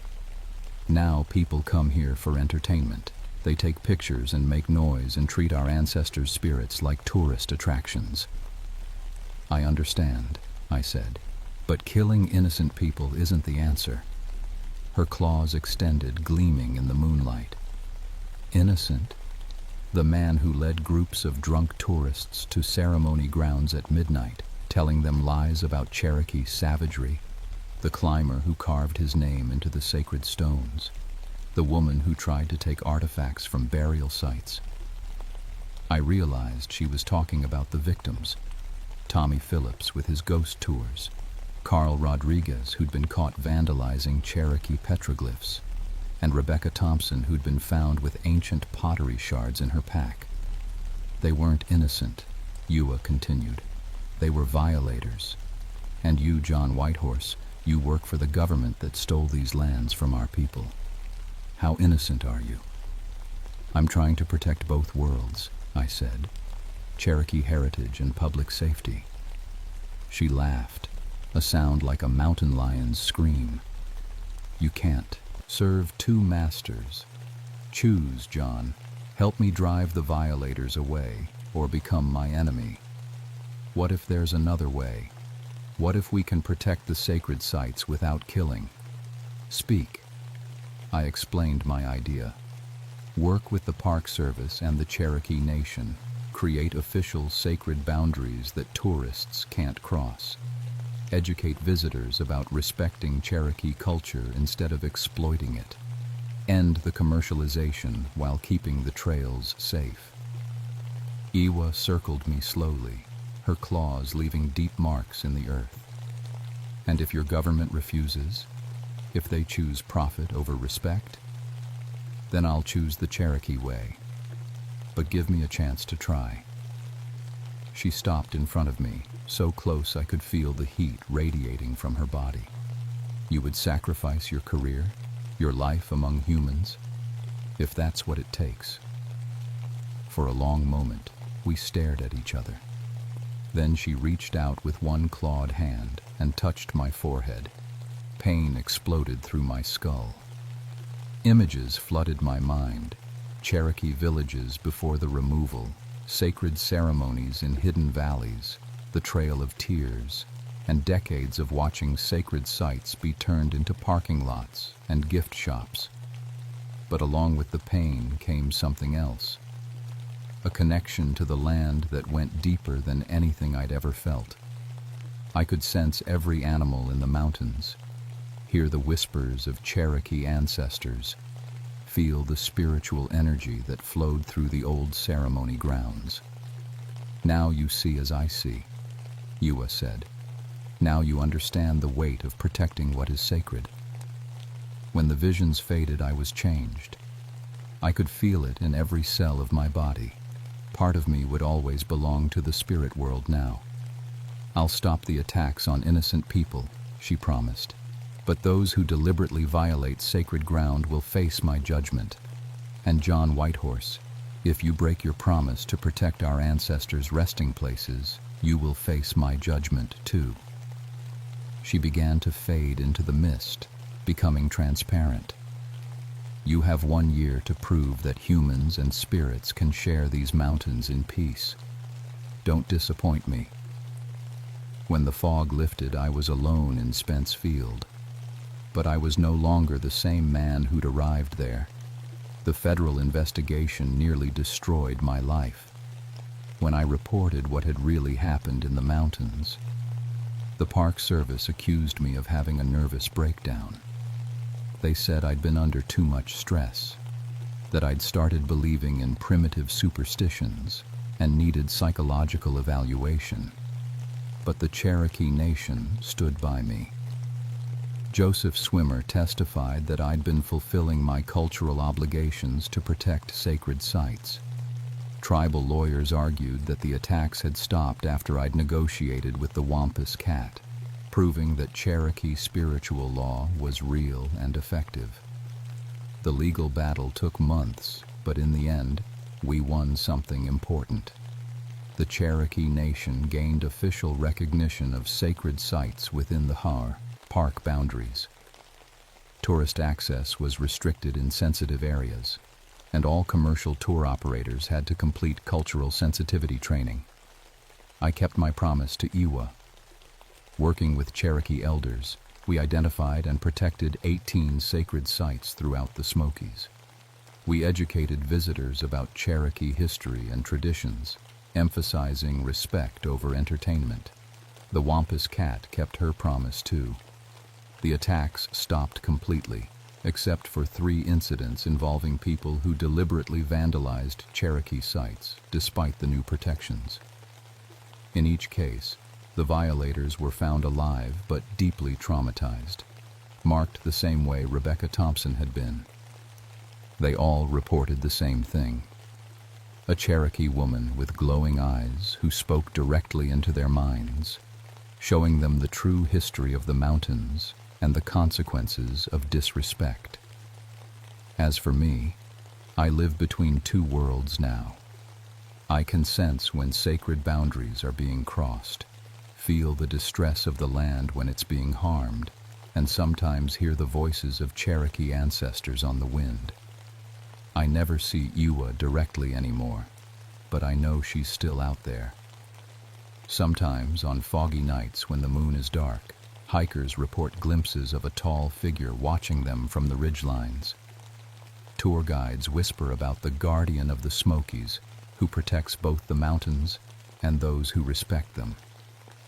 The official Park Service reports list the incidents as animal attacks by an unidentified large predator, subsequently relocated to a remote area. But the Cherokee people know the truth, and now, so do you. Some spirits are too powerful to be dismissed as folklore. Some guardians are too necessary to be destroyed. And sometimes, the best way to protect the innocent is to respect the sacred. I still work as a park ranger, but now I serve a higher authority than the federal government. Every morning I walk the boundaries between the human world and the spirit world, making sure both remain safe. Because in these ancient mountains, some borders are more important than any law written by humans, and the Wampus Cat is still watching.